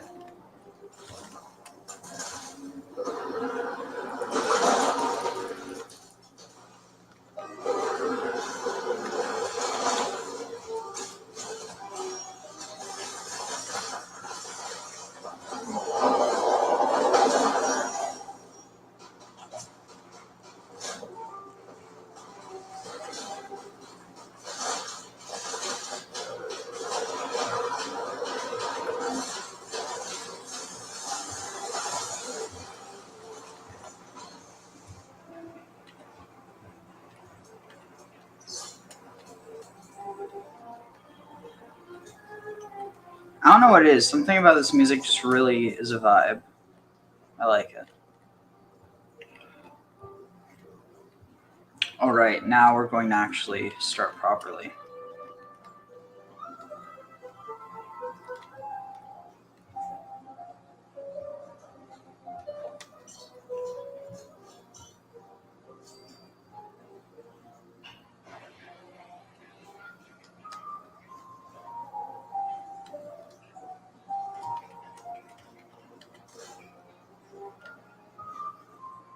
Combat shotgun.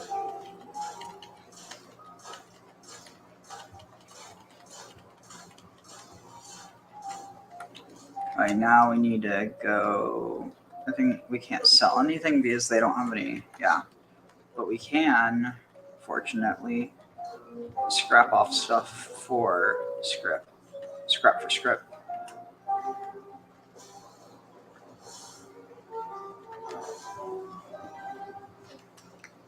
Sorry about this. We're going to get into the actual story in a moment.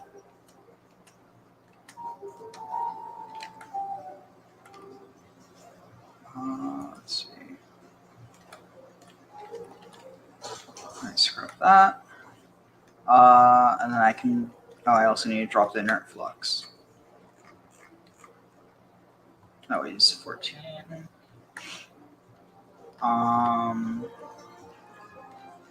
And then this. So we'll get rid of the unyielding right leg. We'll get rid of grand finale.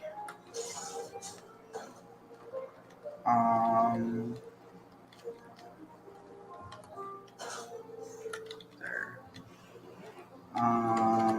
Stash box. We'll take the executioner's Gatling and plasma because that's taking up space. Stalker's auto grenade launcher. Nah.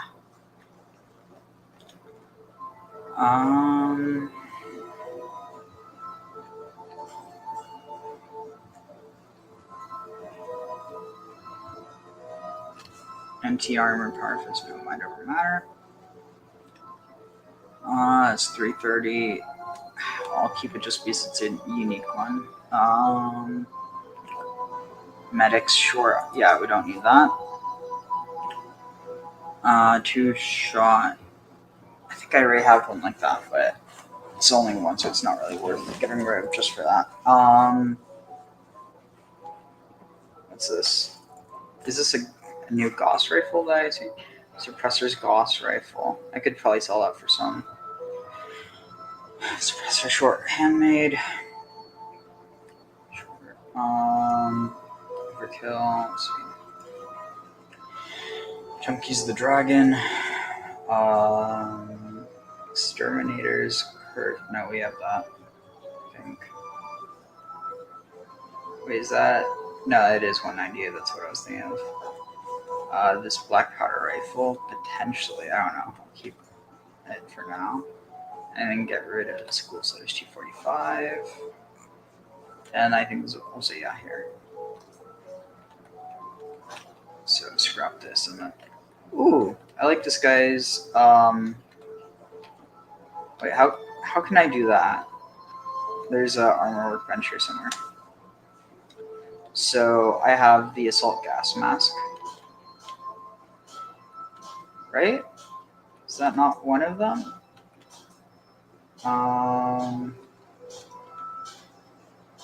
Okay, so it shows me what I'm wearing. If I switch that out for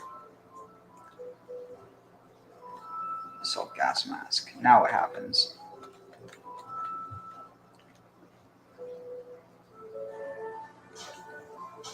I don't think it is it not showing up. Well, that's unfortunate. It's a difference in color now.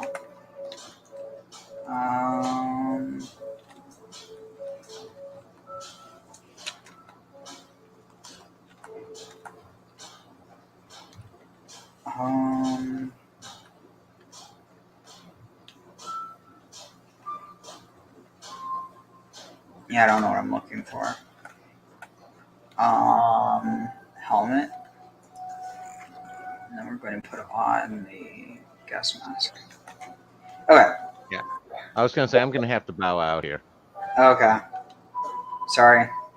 Oh, no worries. No worries. It's always fun. All right, take care. Yep. Catch you soon.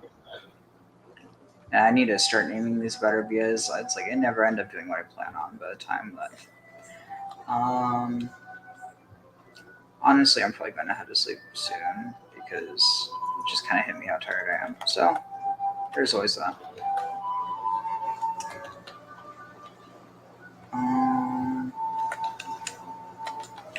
What's this person's care of? Dang it! It's like I'm way too easily distracted. Wait, why? Oh, I forgot to get rid of this stuff.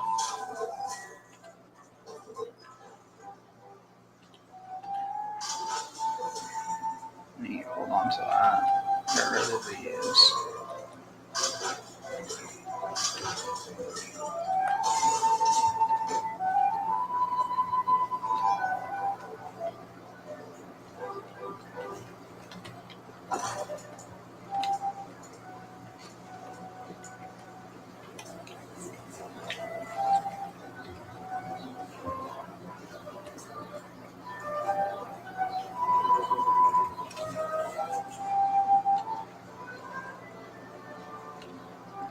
Honestly, not the biggest fan of the fact finder.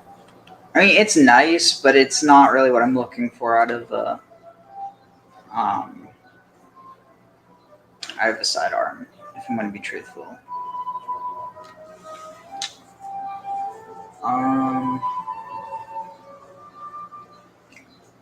Do I maybe? I don't need it to be automatic. I think I might just end up doing that. Yeah, let's do this.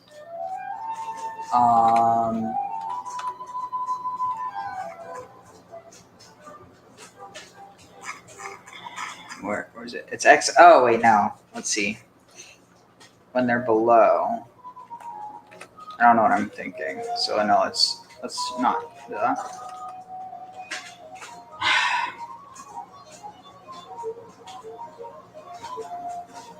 Do we really not have a better pistol?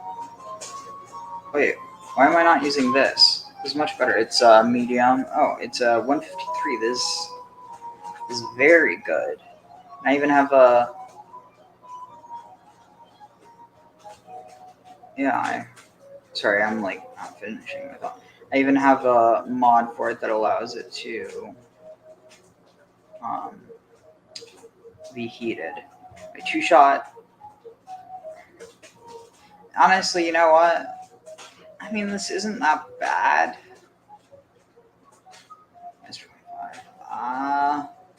Short of something better. No.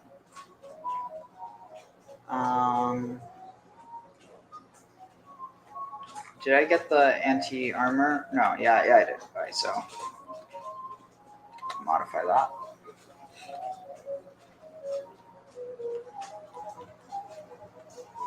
Heating coil or puncturing. 567. What's better, 167 or? I don't know. I think the heating coil is kind of cool.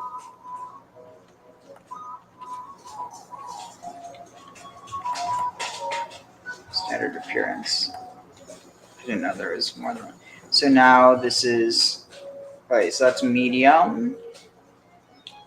And it does 49.27 versus. Oh yeah, it's 35. And the AP cost is the same. It's relative. Let's see. Anti-armor power for 567. So this is apparently worth more.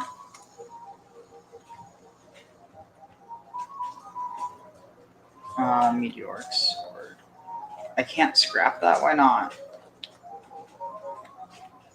That's unfortunate. I wish there was a way you could get specific legendary modules. I think let's take out the Peeper's paint. Not really the biggest fan. Okay, let's get a long recon scope as well. What's the problem? I lack the requirements to create it. Do I have a recon? I guess it just. Do I have the energy? Gauss pistol, that's a thing? Gauss minigun, what? Alright, so I can do that. I just need... Alright, so for that, we'll need... Science 1.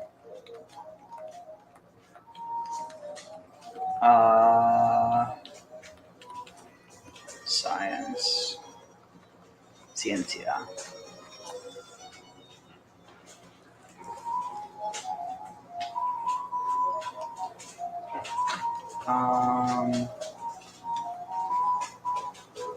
Okay, I can make Tesla rifles? Sweet. Just forgotten that.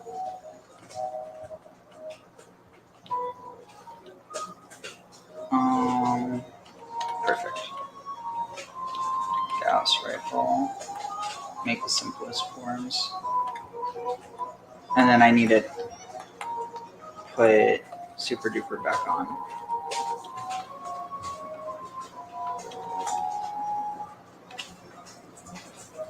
We'll make 10 at a time. Or not at a time, but...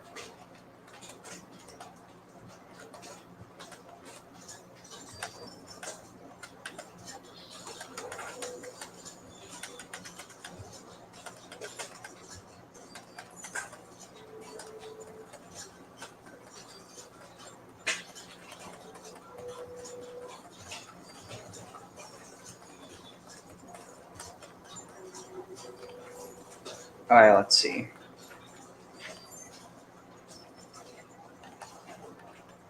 So now we'll scrap it.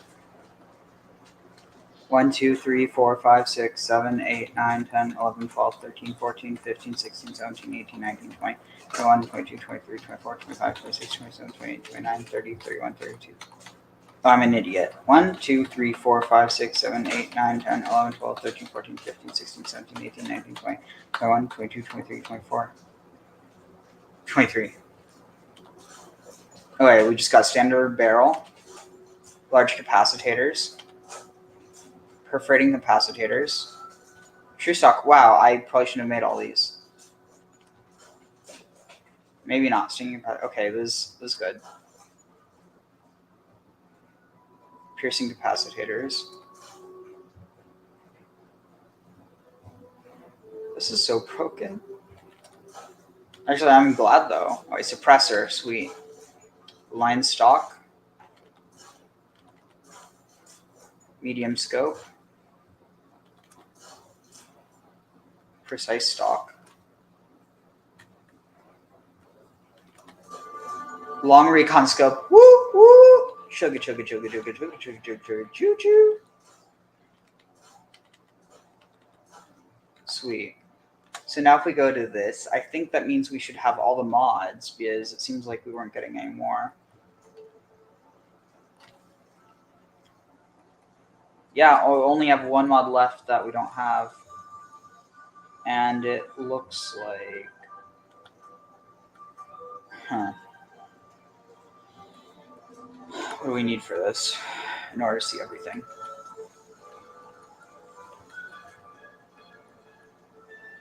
Let's see, so we're at 1669.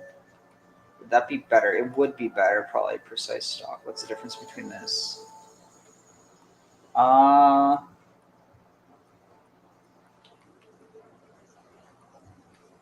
So this would be better.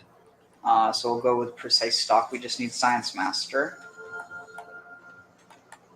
Yeah, we'll just get all the... let's get here. Science Expert and Master.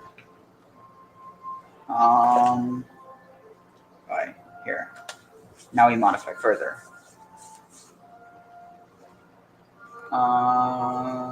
Here.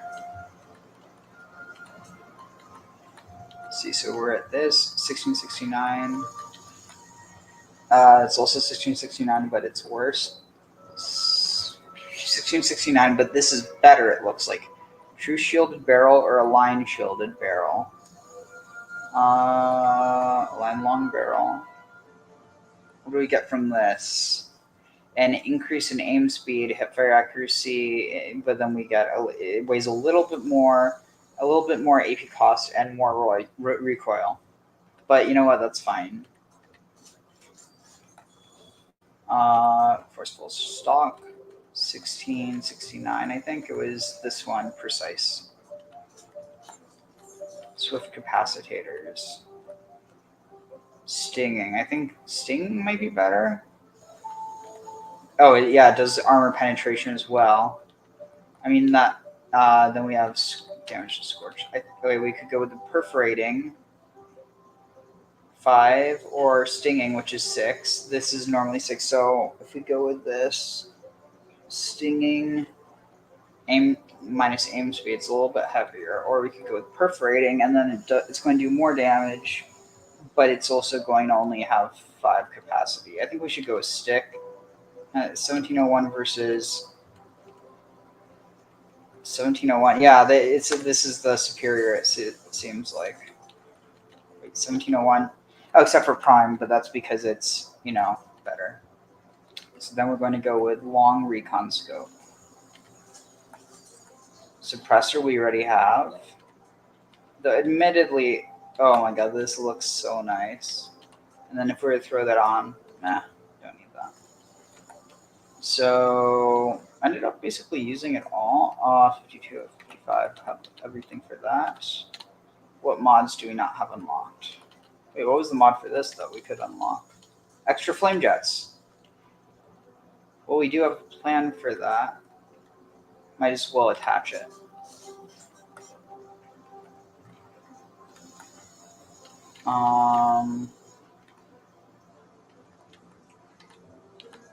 Anything else? 335. Ultra sight laser pistol. Okay, basically I have everything that we need. It's not bad at all. Not bad.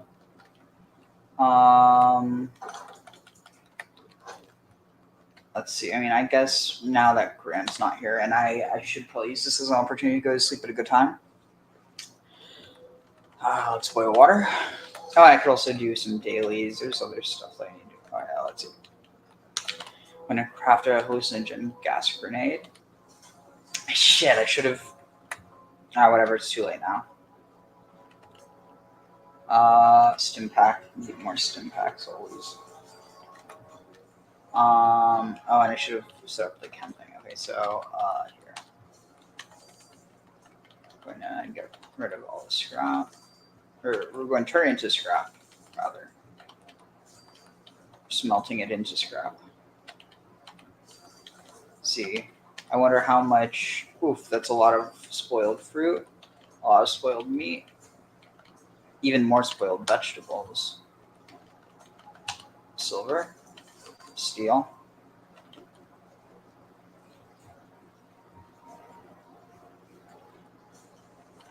And ultrasight. Anything else that we can make here? Oh, that's what we were checking, right? Nuked flora. So for that, we just need we could make up to 3. So that means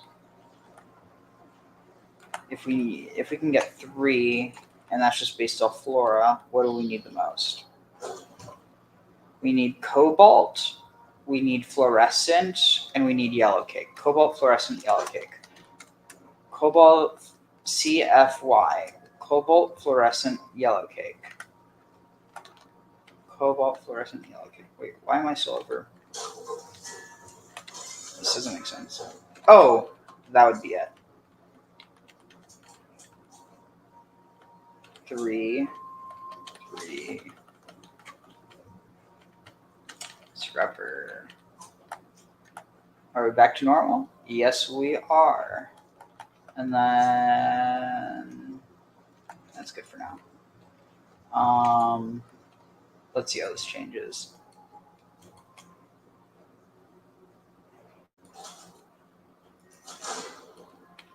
Oh, this feels so nice. Okay, so cobalt, yellow cake, and fluorescent. Going into the Eye of the Storm. And for that, we will need a hazmat suit. And for that, we should actually also probably eat and drink a bit. So we will sort by what is going to spoil soonest.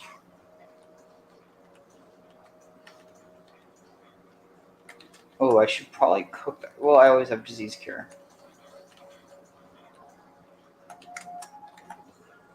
And I contracted dysentery. That's wonderful.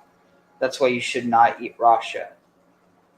I really shouldn't have done that. That was not smart. I could drink maybe cola. And then disease cure.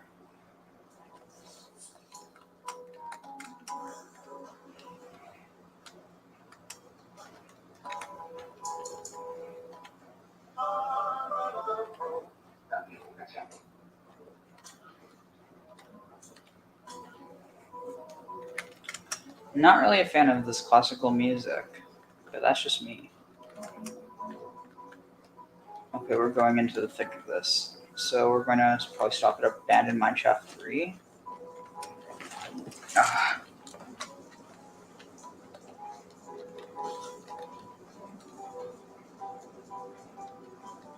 I guess I could take this as an opportunity to cook up some extra food.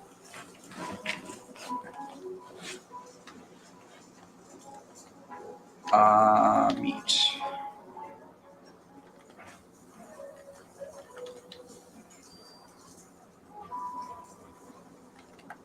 Okay, well, I guess not.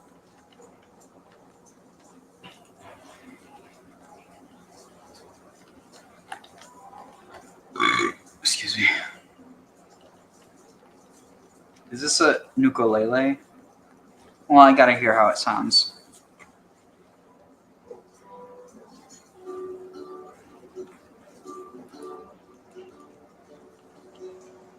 Always time for some ukulele in the middle of the apocalypse. Wait, what is this?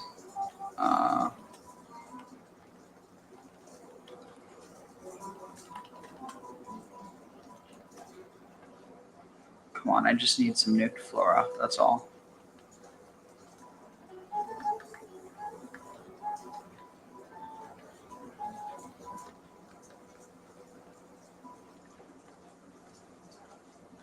Let me dig it out. Oh, shit.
It gets us yellow cake, so we could get 30 of that and we'll be fine. I thought I saw another glowing, bloated one. I may have been missed. Oh, there it is.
It's kind of pathetic, actually.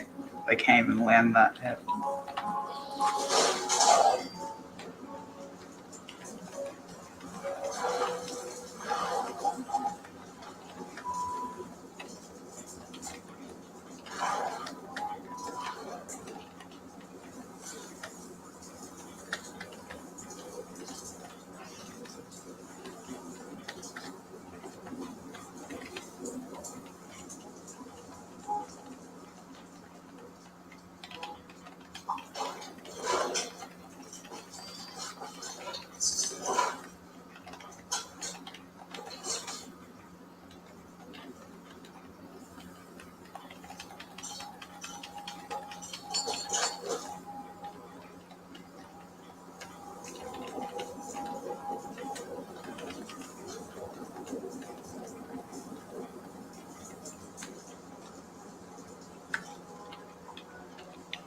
Let's see. So we still need a workshop, one piece of armor.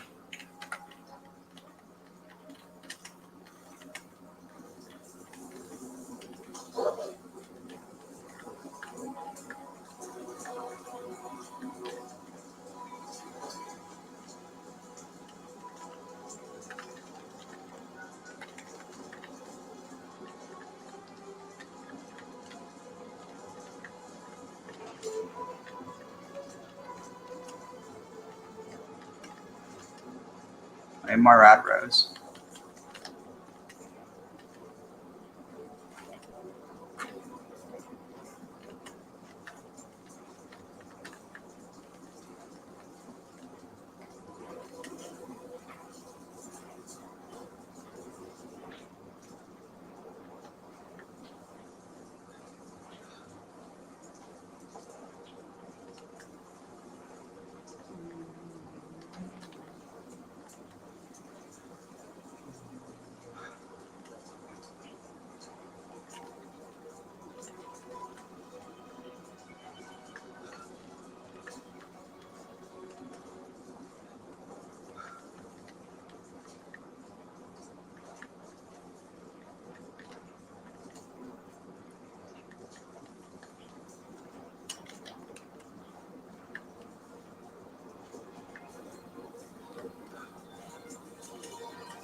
What's this?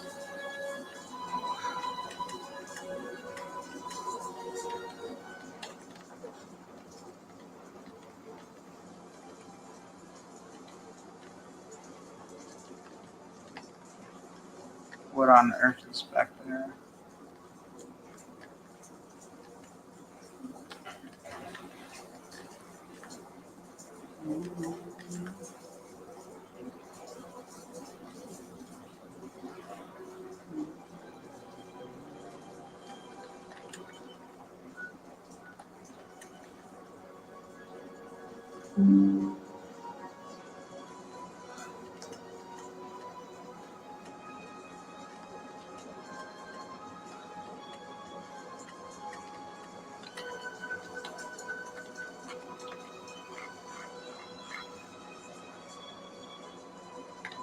I only have 12 raw yellow cake flux. Dang.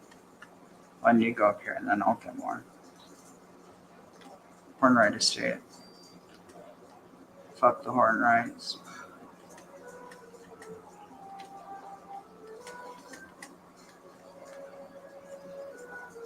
So what's over here?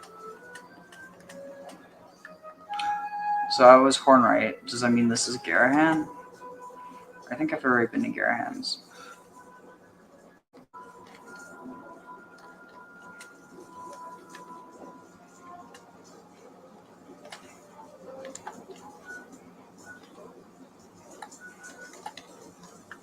I'll do that quest later. I feel like that one's one to do with Graham. Then again, I always kind of say that, so. I was right, this is the Garahan Estate.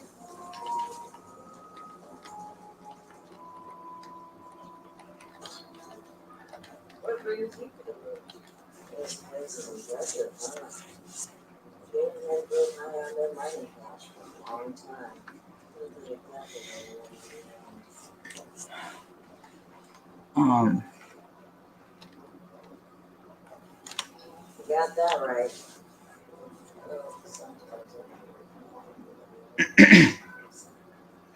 Why not both? Stop it, but it's fast. Carry on looking like I do. Anyway, I want to listen to old baby reminisce, but I'll be camped out here for a while. It's a stroll down memory lane.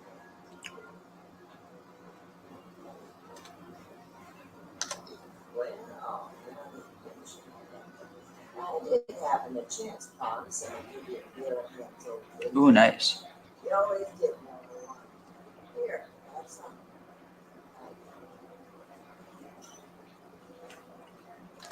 I'll tell you what I did. Did you know him? And it's better than a lot of people. In fact, I worked at their NHQ for the war. A receptionist. I got to mix the hierarchs pretty well. Get in with people like that, and you get invited to a cocktail party or two. I have mixed feelings. They lived a life of luxury up there, built on the backs of those hard-working miners of theirs. On the other hand, I paid my salary and were friendly enough in person. I wasn't exactly slaving away no kids either, so how resentful can I be? Especially now that I'm alive and they're long gone. Let's see. Share screen. Share screen.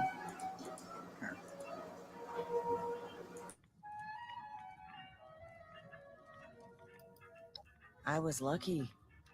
I hid, and when those red monsters showed up, I fled east. But the coast is bad. Very bad. It was hit a lot harder than home was, so when people started flooding back, I came back as well. I wasn't unscathed, of course. I became what I am today, a ghoul. And that hasn't made life any easier.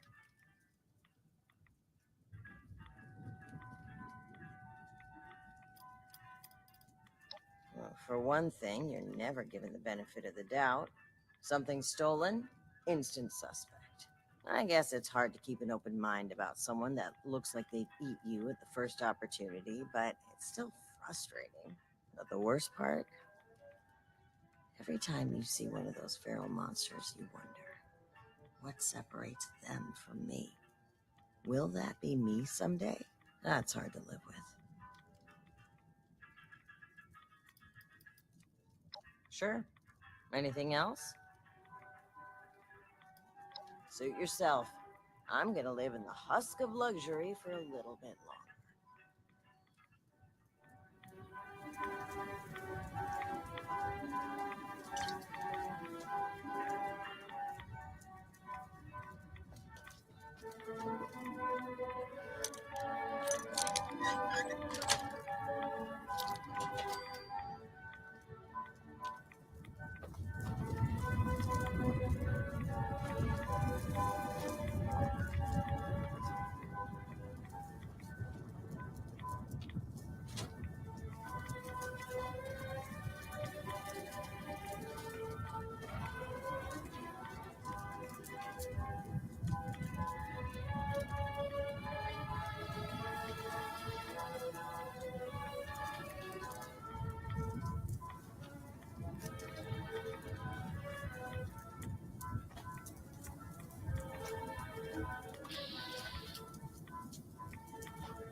Listen, kiddo, the world's a cool place.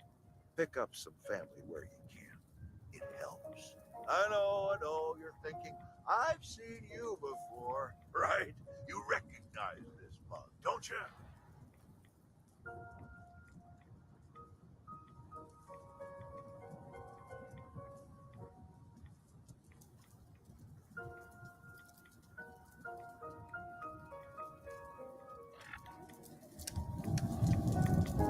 Hey, kid, hold my thing. Ah, too late.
kids.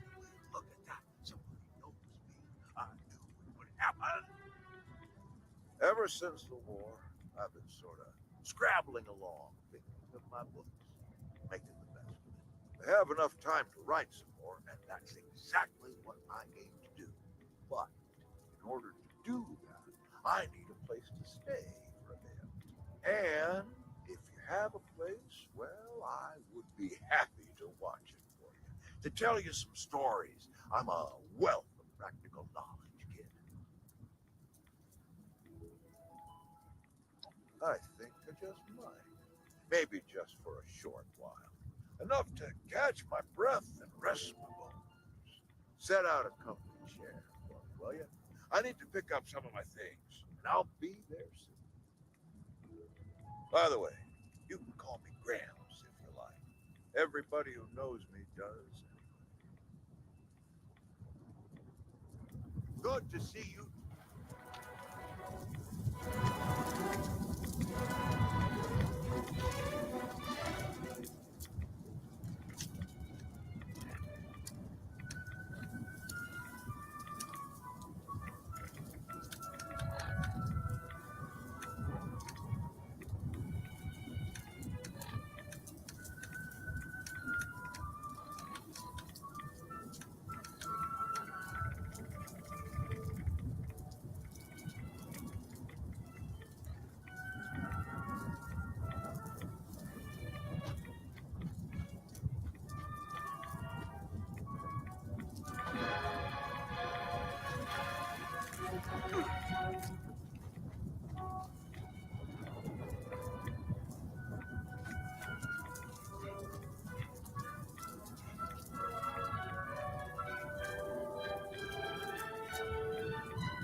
Energy up.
Got this, Pat.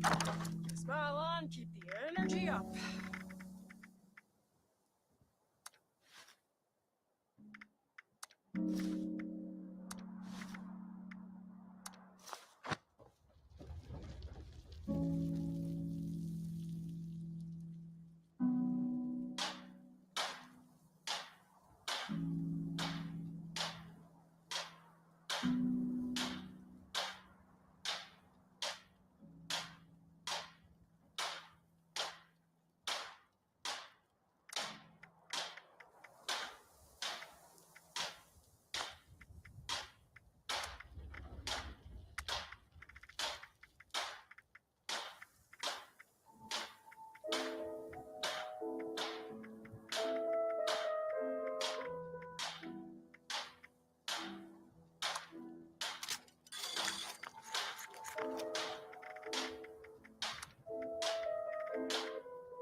Noticed if you head to the location Ohio River Adventures, there's a raider camp here with 3 inhabitants.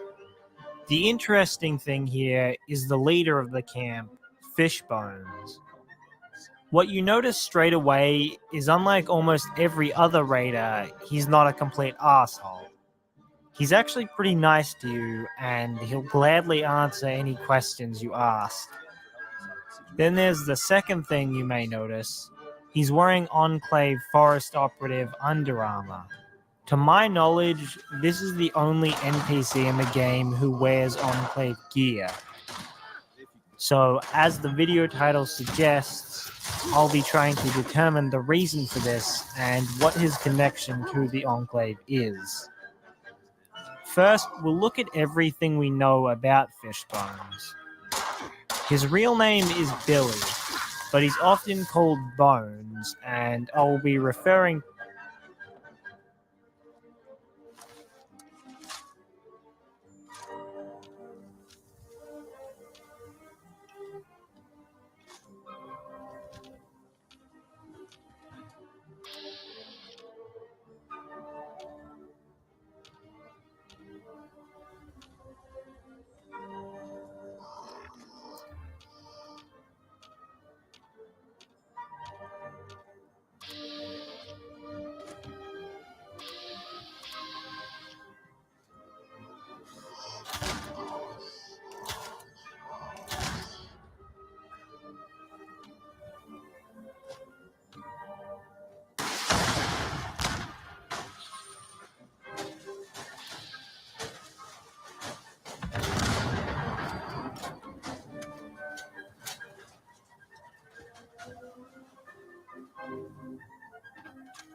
to him as such for the rest of the video.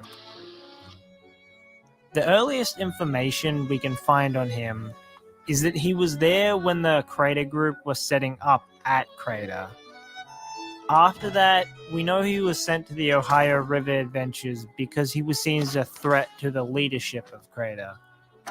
According to Black Eye, Bones has a fascination with the letter B and uses nicknames because he supposedly learned it from a leadership workshop.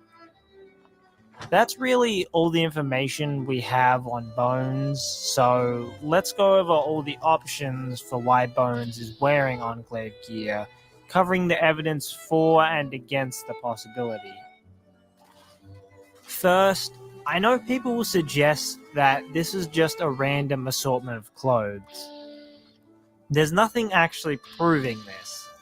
There is, however, a decent amount of evidence pointing to this outfit being intentional.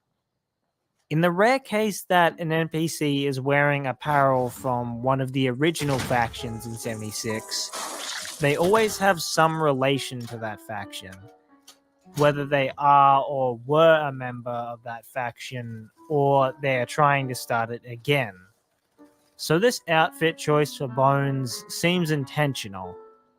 This is backed up by the fact that the other two members of Bones' gang, Black Eye and Bruiser, spawn with random assortments of clothes and armor, whereas Bones does not.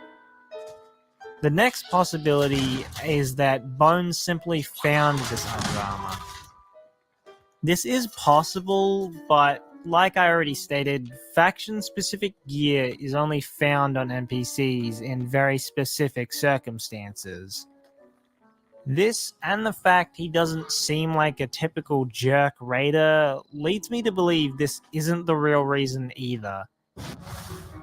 Another option is Bones was a former Enclave scout. The evidence for this is again the specificity of the faction armor on NPCs, and that Bones is always wearing the same gear. There's also the White Spring bunker and the new Enclave research facility. We know there was scouts stationed at both of these installations. In the case of the research facility, quite a lot. What if Bones was one of these scouts, and when the inhabitants of these bunkers were killed, he was either out scouting or at the external research sites the Enclave had set up? This would mean he would be cut off from everyone else, so maybe at this point he would even join the Raiders. This brings us to the last option. Bones is currently an Enclave agent spying on the Raiders. The evidence for this is the same as the previous option. The Under Armour was used by scouts, but it's primarily Enclave operative Under Armour. In this context, operative referring to secret agent, which the Enclave utilized in Harper's Ferry previously. The reasoning for this would be the Enclave, from wherever they are at the moment, deployed agents to infiltrate the factions in Appalachia. The evidence against this now being, why would Bones just stay at this small outpost if he's supposed to be infiltrating the Raiders? As well as, if he's supposed to be undercover, why is he still wearing Enclave gear? While that could be answered by saying that no one would know who the Enclave are, so there's no point in hiding it, this option is still less likely. So, in conclusion, I don't think that Bones is wearing this Under Armour because it's a mistake or because he found it. While I would like it if Bones turned out to be an Enclave agent, the most likely reason for him wearing this Under Armour is he used to be an Enclave scout and joined the Raiders after the Enclave fell apart in Appalachia. Yeah, this video took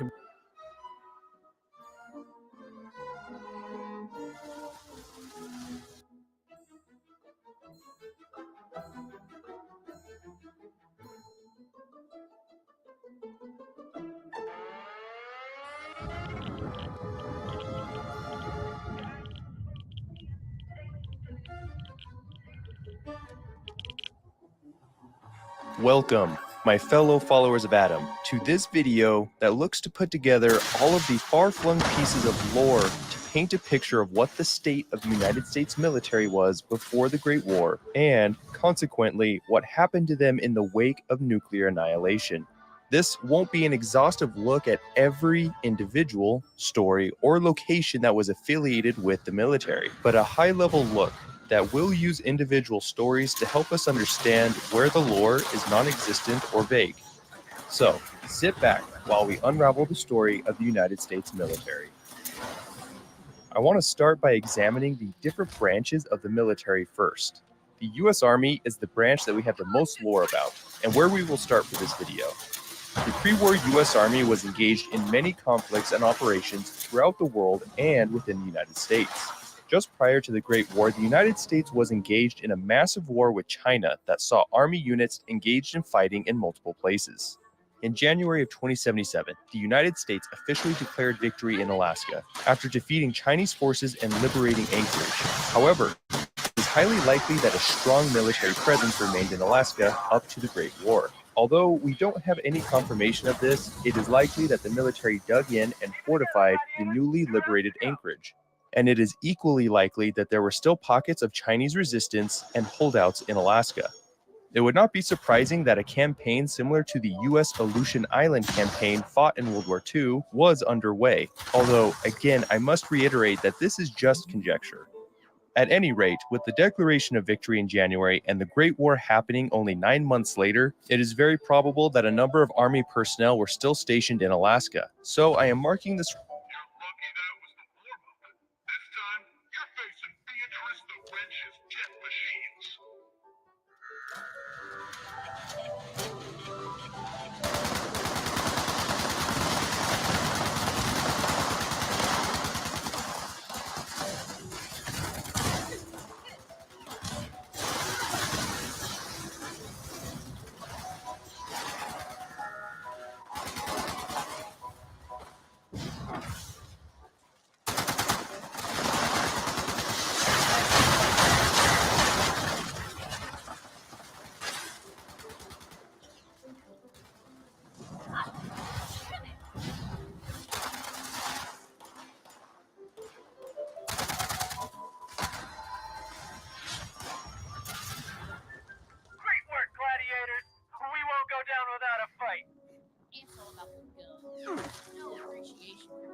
thoughts?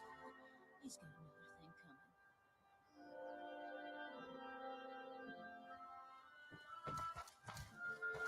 coming.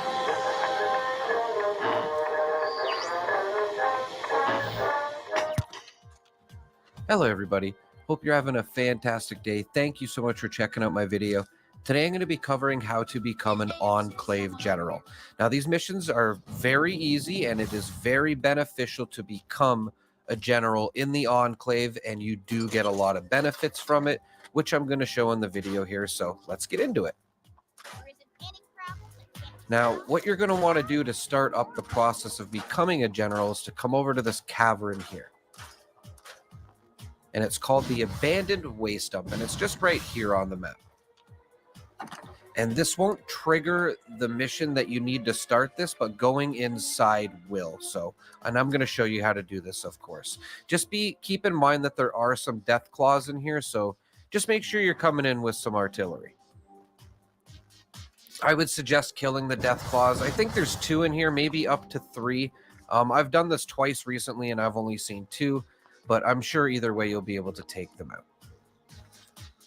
Now, once you have the death claws dead, you're going to come up to this door that is over here up this catwalk, and you're going to interact with the elevator and then try to use it. And it's not going to allow you. It's going to say that you're going to need the proper security access, which I'm going to show you how to do. And you're just going to go outside the elevator door here, and you're going to look for this area in the cave right here. So you're kind of looking for that white suitcase, maybe will catch your eye. And then you're just going to come over here and grab the operation summary. Now, once you've found that, come back to the elevator and go into your holotapes, or under holo, which is under item, and play the bypass holotape. Now, once you do this, you'll be able to use the elevator.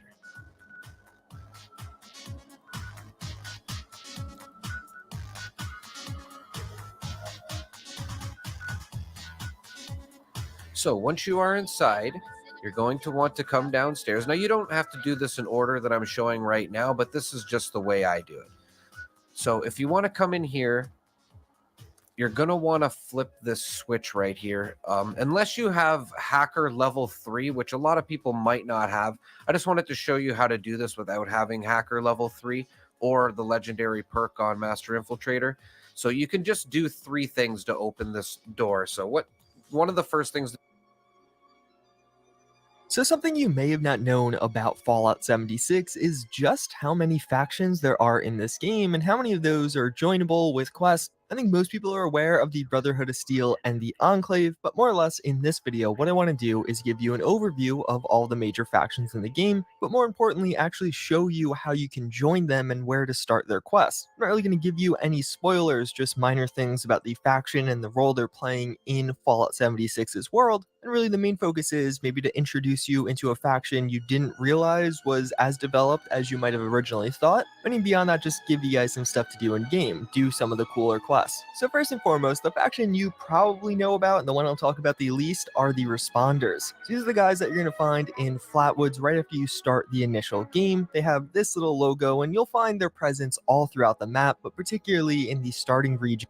This little logo, and you'll find their presence all throughout the map, but particularly in the starting region of the forest. So more or less, this faction consists of firefighters, police, and medical staff that were around before the Great War, and after the Great War, they formed into the Responders faction and just began to start helping people. You're going to start their quest by going into Flatwoods. That'll take you into Morgantown, where you can find out what actually occurred here, what led to them inevitably being wiped out. And honestly, I have to say, out of the 8 factions on this list, I found this one to be the least interesting. So really being a part of the Responders, but I'll talk about them kind of separate, are the Fire Breathers. Think of these guys as like the Special Forces or the larger elite unit within the Responders faction. You're going to be able to join them by going to the Charleston Fire Department, which is in the Ash Heap. This is one of the joinable factions in the game, but that honestly doesn't mean much because you could join every faction at the same time. Either way, these guys are a lot cooler than the regular Responders. Of course, you see a lot of fire memorabilia. They're mostly made up of firefighters, and their main role was fighting against the Scorched, a job that they sadly lost, but their quest is going to take you on a lot of conflicts and actually clearing out the Scorched from certain locations. By joining this one and doing some of their quests, you could get that really cool fireman's outfit. Then we have what I would describe as the most interesting of the new factions, and the one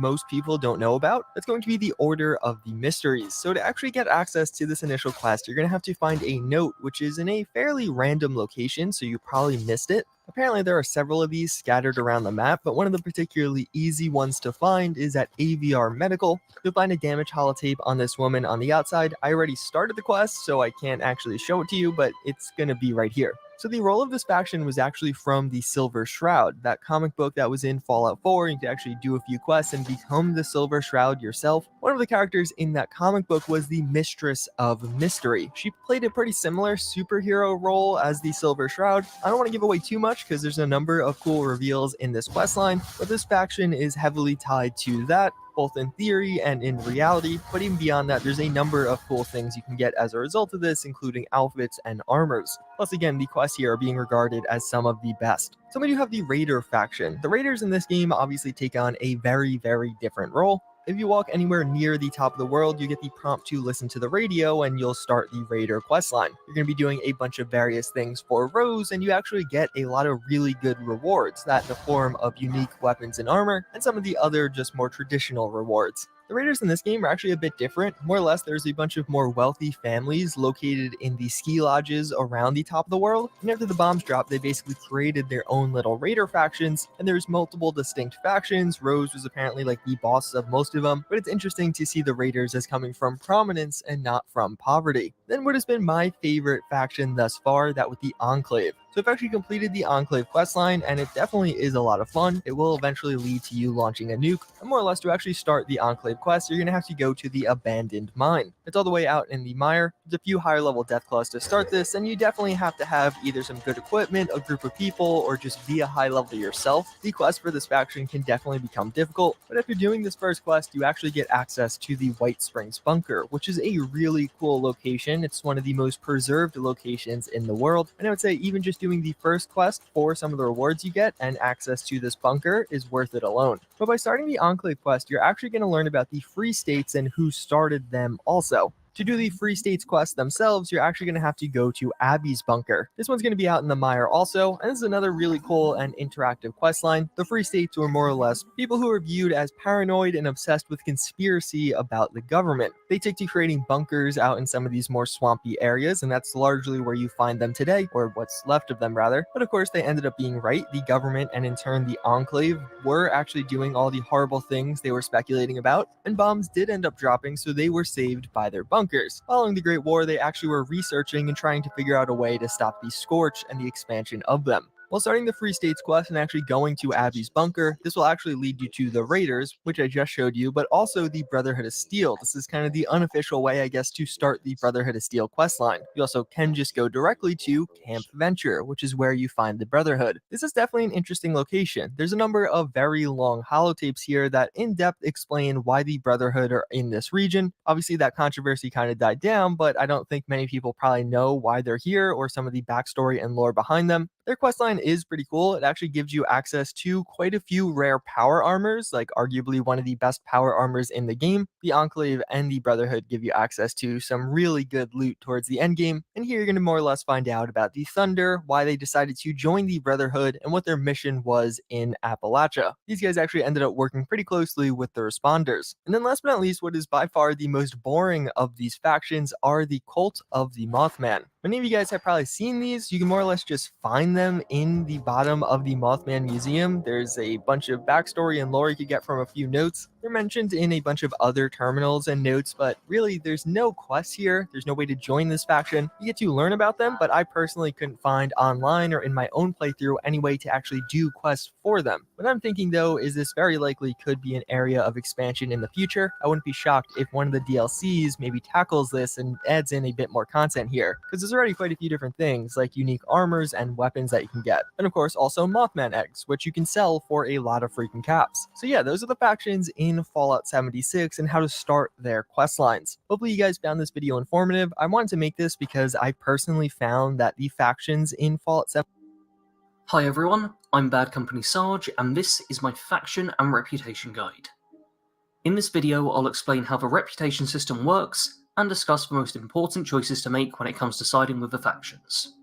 I'll be starting with the reputation side of things, as this will be very spoiler light, and then moving on to the faction focused part of the video, which will have to be a little more spoiler heavy. Enough of explaining the contents of the video, let's actually get started. With the Wastelanders update for Fallout 76, there came a new reputation system for the main two factions, the Raiders and the Settlers. If you want to check your current standing with the factions, you simply need to boot up the social menu. To do this, load up your map, hit the appropriate button or key as designated in the top right of the screen. This will then show you the social menu, at the top of which will be your username and the section highlighting your current standing with each faction. There are a total of 7 different reputation standings you can have with the factions.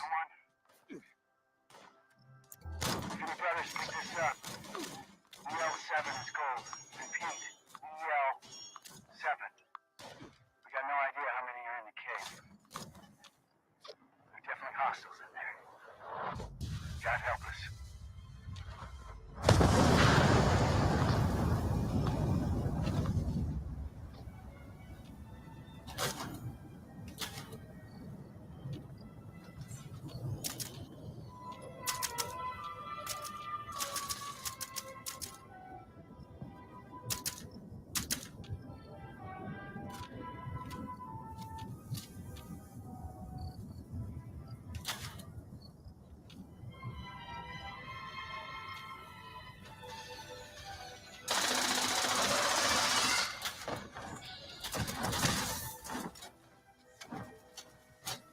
At the lowest rank, Hostile, members of the faction will openly attack you if you approach them. At every other reputation level, you can openly approach both factions without fear, talking to their members, trading with their vendors, and accepting quests from them. The higher your reputation level, the nicer faction individuals will be to you, and the more items will be available at faction vendors. There are a few different ways to raise reputation with the factions. First and foremost is completing main quests for them. Every time you complete a main quest for the Raiders or the Settlers, you will gain a large amount of faction reputation. There's only a limited number of these, however, so you'll need to do more than this if you want to max out your rep. For this reason, you'll want to do the Raider and Settler daily quests. Once every day, when you approach Crater or Foundation, home bases on each side, you will have a daily quest pop up. Simply complete the quest and you will receive a moderate amount of reputation. Certain speech options and choices will help grant you some more rep. For example, in the Raider Daily Retirement Plan, if you kill the former Raider and then use the Appalachia has a new corpse option when turning in a quest, you get some bonus reputation. In the other Raider Daily and the Settler Daily, you can also offer up the items you gathered for free, losing out on some of the more miscellaneous quest rewards, but seemingly gaining a small amount more reputation. In addition to the faction dailies, there's also a daily quest called Photo Opportunity, located at the Overseer's house. Talk to Davenport, the Mr. Handy in the basement, and take photos of the locations he requires. In order to do this, you will need the ProSnap camera. I did make a video about obtaining this a while back. If you have the personal terminal camp item, then this will help you find the individual who you get the camera off, but let's not get too off focus. After you take pictures of either Crater or Foundation, then you have the choice to return them to Davenport or sell them to the opposing faction. If you want reputation, then you need to sell the photos to the opposing faction. You can also offer them up for free to the faction, once again sacrificing some generic rewards for a tiny bit more rep. In addition to choosing specific options during the dailies, choosing the right speech option in random encounters can also yield additional reputation. Whenever you enter a dialogue with a Settler or a Raider, keep a lookout for any options that would appeal to either faction. Raiders will generally favour you being tough, aggressive or threatening, while Settlers appreciate generosity and kindness. As well as speech options having the possibility of raising reputation, they can also lower it. In the example on screen, you will see that telling a Raider that he can keep equipment he stole from the Settlers will gain you reputation with Crater, but lose rep with Foundation. The choices where you lose reputation are generally quite obvious to see, as there are times when you're openly opposing or simply screwing over a faction. And even then the rep loss tends to be very small, so it isn't something you need to worry about all that much. One final way to gain a little bit of reputation is that if you see a group of Settlers or a group of Raiders fighting a creature, be it Malakh, Deathlord, just anything out in the wasteland, you go over and help them kill the creature, and then just interact with all of them. One of them should give you a tiny bit of reputation and offer their thanks for you just helping them out, which I think is a really nice touch. Overall, the reputation grind is just that, a grind. You will want to max out your reputation with both factions in order to unlock all items from vendors, but don't expect it to happen overnight. It's a slow and constant journey to reach maximum reputation, and the best advice I can give would just be to relax, take your time with it, and accept that it's going to take a while. Completing dailies and farming random encounters can help speed up the process, but even then, it's still going to take you a long old time. Now, this guide isn't simply about faction reputation, we're also covering the best way to play, which is essentially shorthand for making sure you get the best rewards you can, don't miss out on anything special, and aren't going to regret having missed out on something you didn't know about. As I will be going over specific quest rewards, this section will contain spoilers. I won't be doing a full walkthrough of everything, so there still will be plenty of surprises waiting for you, but if you don't want any of the main quests spoiled, then you need to stop watching now. Alright, spoiler warning done. First up, I want to talk briefly about the Wayward quests, as they contain one of the very best items in the game, and it's also one that's very easy to skip over. The Free Radicals mask is the only legendary piece of headwear in the game, making it incredibly valuable, while also being one of the easiest items to miss out on. During the Wayward questline, you will be asked to deal with the thugs harassing Duchess. You'll end up at a lumber mill in the top left of the map. Once you are sent here, it's important to approach peacefully, find the leader, and ask to join the gang. He will ask for Crane's treasure in order to join, which then sends you back to the bar to carry on the quest as normal. After finding Crane's treasure, you will then return to the bar where the Free Radicals are holding everyone hostage. Tell Roper that you have the treasure and he'll ask for it. You can then either just hand it over or pass any of the special checks in order to keep the treasure for yourself. After this exchange, you will then receive the Free Radicals mask with a random 1-star effect. If the effect you receive is not one you want, then you will need to quit out of the game straight away, reboot, and then go through the dialogue again. Do not turn in the quest or leave the Wayward until you have the version of the mask you want. After you have the mask you want, you can turn in the quest as normal, sacrificing no rewards, and also gaining an incredibly valuable item. Onto the main story choices now, and the starting part here is very simple. You will want to do every Raider and Settler quest up to the point where you have both Siding with Foundation and Siding with Quota active. These two quests are you simply choosing who you want to do the final heist with, and are the point of no return for the other faction. Make sure you have both these quests active before picking your side, as this means you've completed all the previous quests you can with the faction. As for which side you should pick, well, there are a couple both and Settler quests incredibly valuable items, so you have to go through these radical quests in order to keep your ass are holding us for crates to approach points. Spoiler warning done. Stop watching, waiting for Malakh, a think maybe a little bit, or lose reputation, for example, having the possibility to object that much. One final way to gain a little bit of reputation is that if you see a group of settlers or a group of raiders fighting a creature, be it Mirelurks, a Deathclaw, just anything out in the wasteland, if you go over and help them kill the creature and then just interact with all of them, one of them should give you a tiny bit of reputation and offer their thanks for you just helping them out, which I think is a really nice touch. Overall, the reputation grind is just that, a grind. You will want to max out your reputation with both factions in order to unlock all items from vendors, but don't expect it to happen overnight. It's a slow and constant journey to reach maximum reputation, and the best advice I can give would just be to relax, take your time with it, and accept that it's going to take a while. Completing dailies and farming random encounters can help speed up the process, but even then, it's still going to take you a long old time.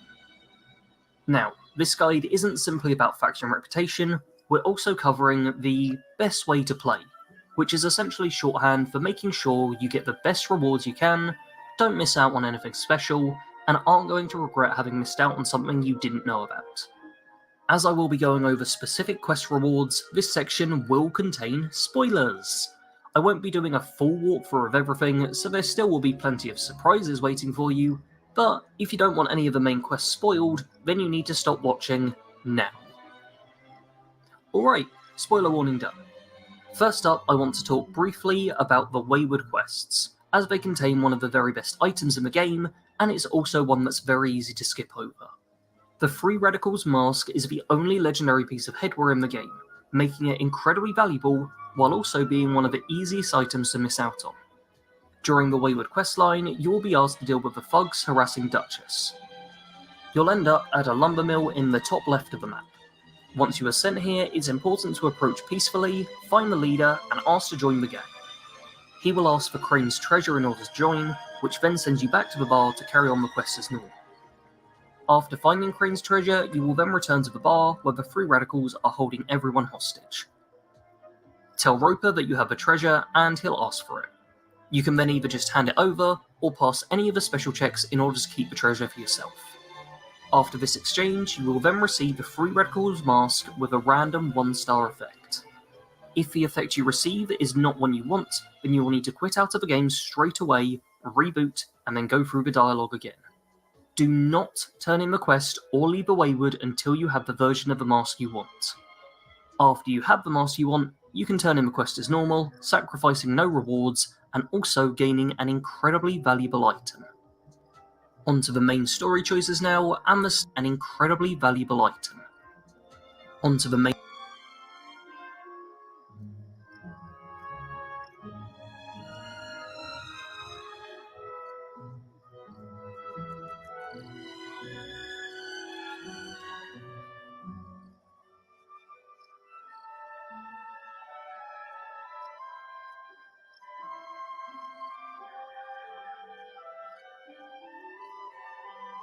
story choices now, and the starting part here is very simple. You will want to do every Raider and Settler quest up to the point where you have both Siding with Foundation and Siding with Quota active. These two quests are you simply choosing who you want to do the final heist with, and are the point of no return for the other faction. Make sure you have both these quests active before picking your side, as this means you've completed all the previous quests you can with the faction. As for which side you should pick, well, there are a couple of differences in rewards. Most of the quest rewards are fairly generic items you would expect from just about any quest in the game.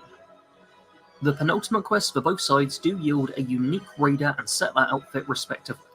For the Settlers, you will receive the Worker outfit and Worker hat after completing all that glitters. For the Raiders, you get the Fashionable Raider outfit and Fashionable Raider hat as rewards at the end of Buried Treasure. Do keep in mind these items are purely cosmetic and, in my personal opinion, aren't particularly good looking, so they're not life-changing to get your hands on. In fact, there's only one additional reward from siding with one faction over the other, and that's Slugbuster, a legendary plasma rifle with the anti-armor, bonus VATS crit damage, and weightless legendary effects. This item can be obtained near the end of a Raider quest, Buried Treasure. As long as you've been nice to Rara, she will offer to open up a door to a sealed off room for you. Let her do this, walk inside, and pick up Slugbuster off the table. Simple as that. For some reason, the Settlers don't appear to have their own name legendary waiting in the vault for you, and trust me, I was looking all over. I could not find anything. If someone does happen to have found something, let me know, but I scoured the whole place and just nothing. It was a real shame. When playing through as them, you can even look into the room where Slugbuster normally is, and the table will be empty. For this reason, the Raiders are the better faction to join if you want to maximise your rewards. That being said, if you have no interest in this weapon whatsoever, then you really should just go for whichever faction you personally prefer. For me, I find the Raiders a far more interesting faction, but I did end up enjoying the End Settlers quest more. Hopefully this video has provided you with some additional insight into the factions and the reputation system. No matter which choices you make when playing through Wastelanders, I hope you all enjoy the experience, and are looking forward to seeing what else will come to the game in the future. Make sure to subscribe to this channel in order to see news about upcoming content, guides on the game, and even just the odd fun video here and there. As always, thanks for watching. Sergeant.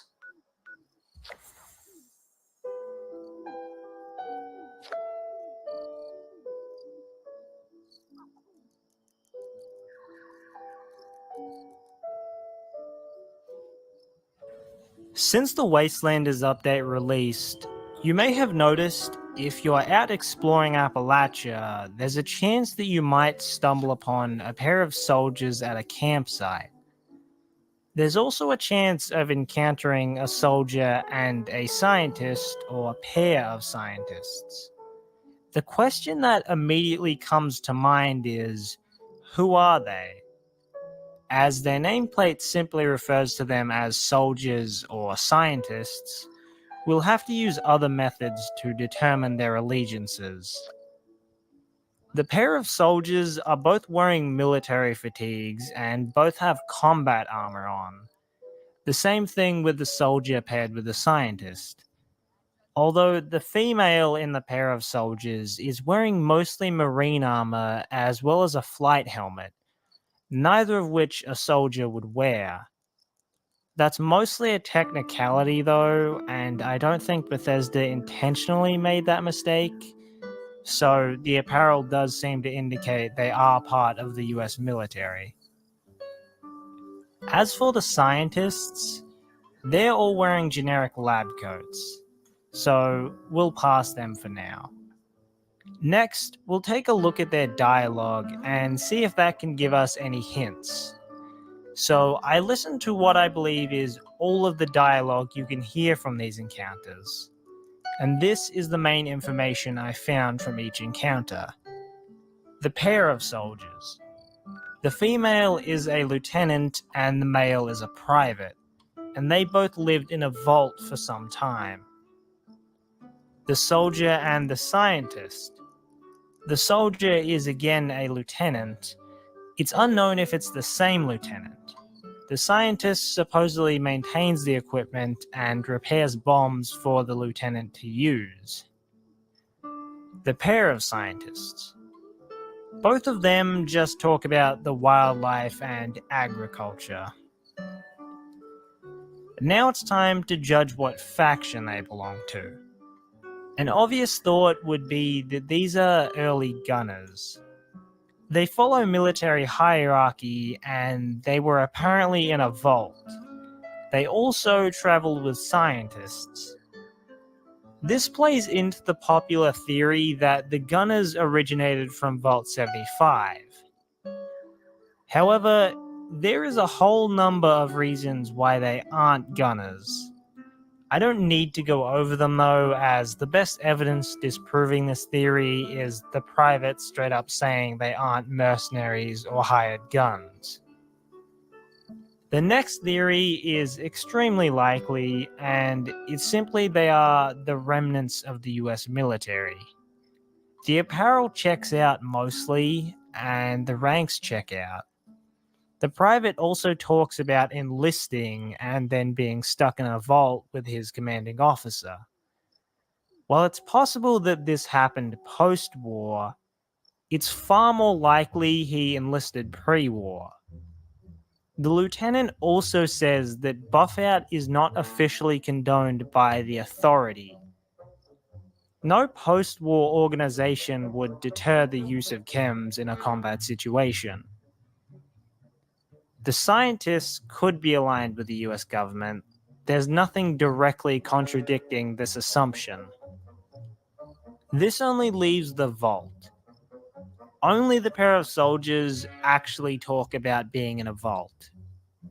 It's possible they were just near a civilian vault when the bombs fell. It would be cool if they were from a military vault, though. Of course, we can't mention the US military without mentioning what I believe to be the most likely option for these NPCs, the Enclave.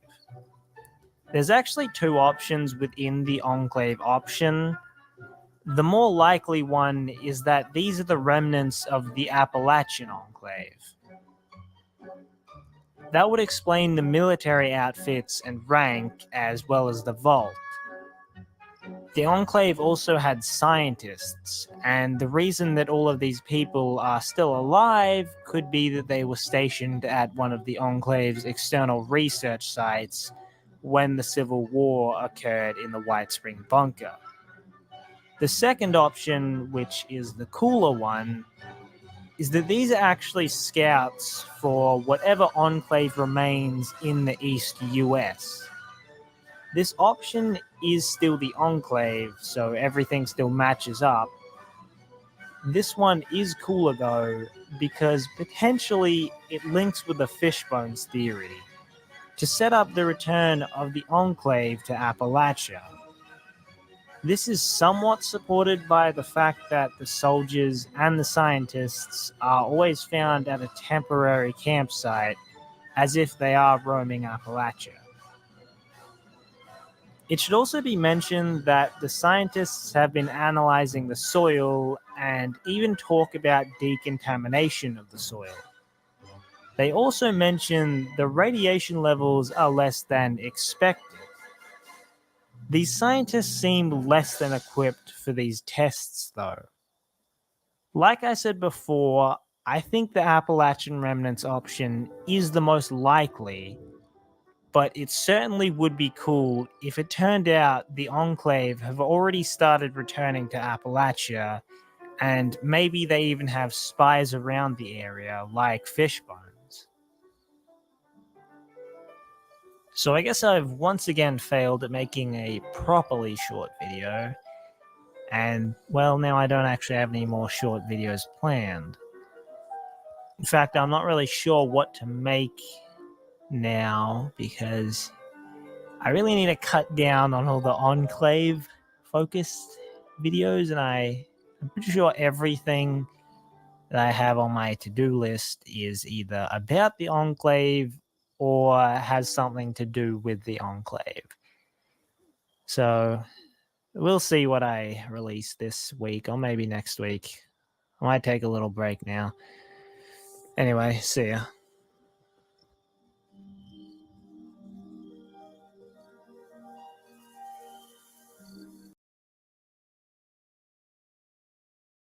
Want to tell the Rebbe the words of the new song that we're singing with Mashiach, right? So I'm just going to read them. Am Yisrael, have no fear. Mashiach will be here this year. We want Mashiach now. We don't want to wait. Okay?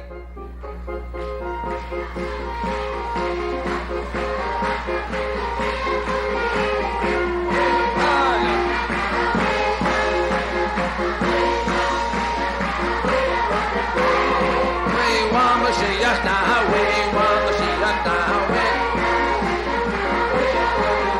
oh yeah, I'm Yisrael, have no fear, Mashiach will be this year. I'm Yisrael, have no fear, Mashiach will be here this year. We want Mashiach now, we want Mashiach now, we don't want to wait. We want Mashiach now, Mashiach now, we don't want to wait. I'm Yisrael, have no fear, Mashiach will be here this year. I'm Yisrael, have no fear, Mashiach will be here this year. We want Mashiach now, we want Mashiach now, we want Mashiach now, we don't want to wait. We want Mashiach now, we want Mashiach now, we want Mashiach now, we don't want to wait.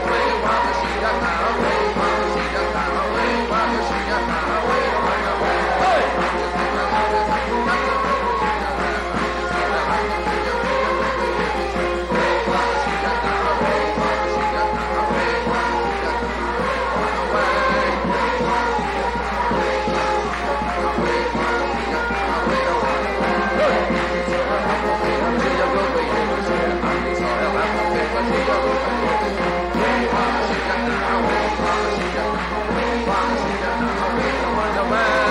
want Mashiach now,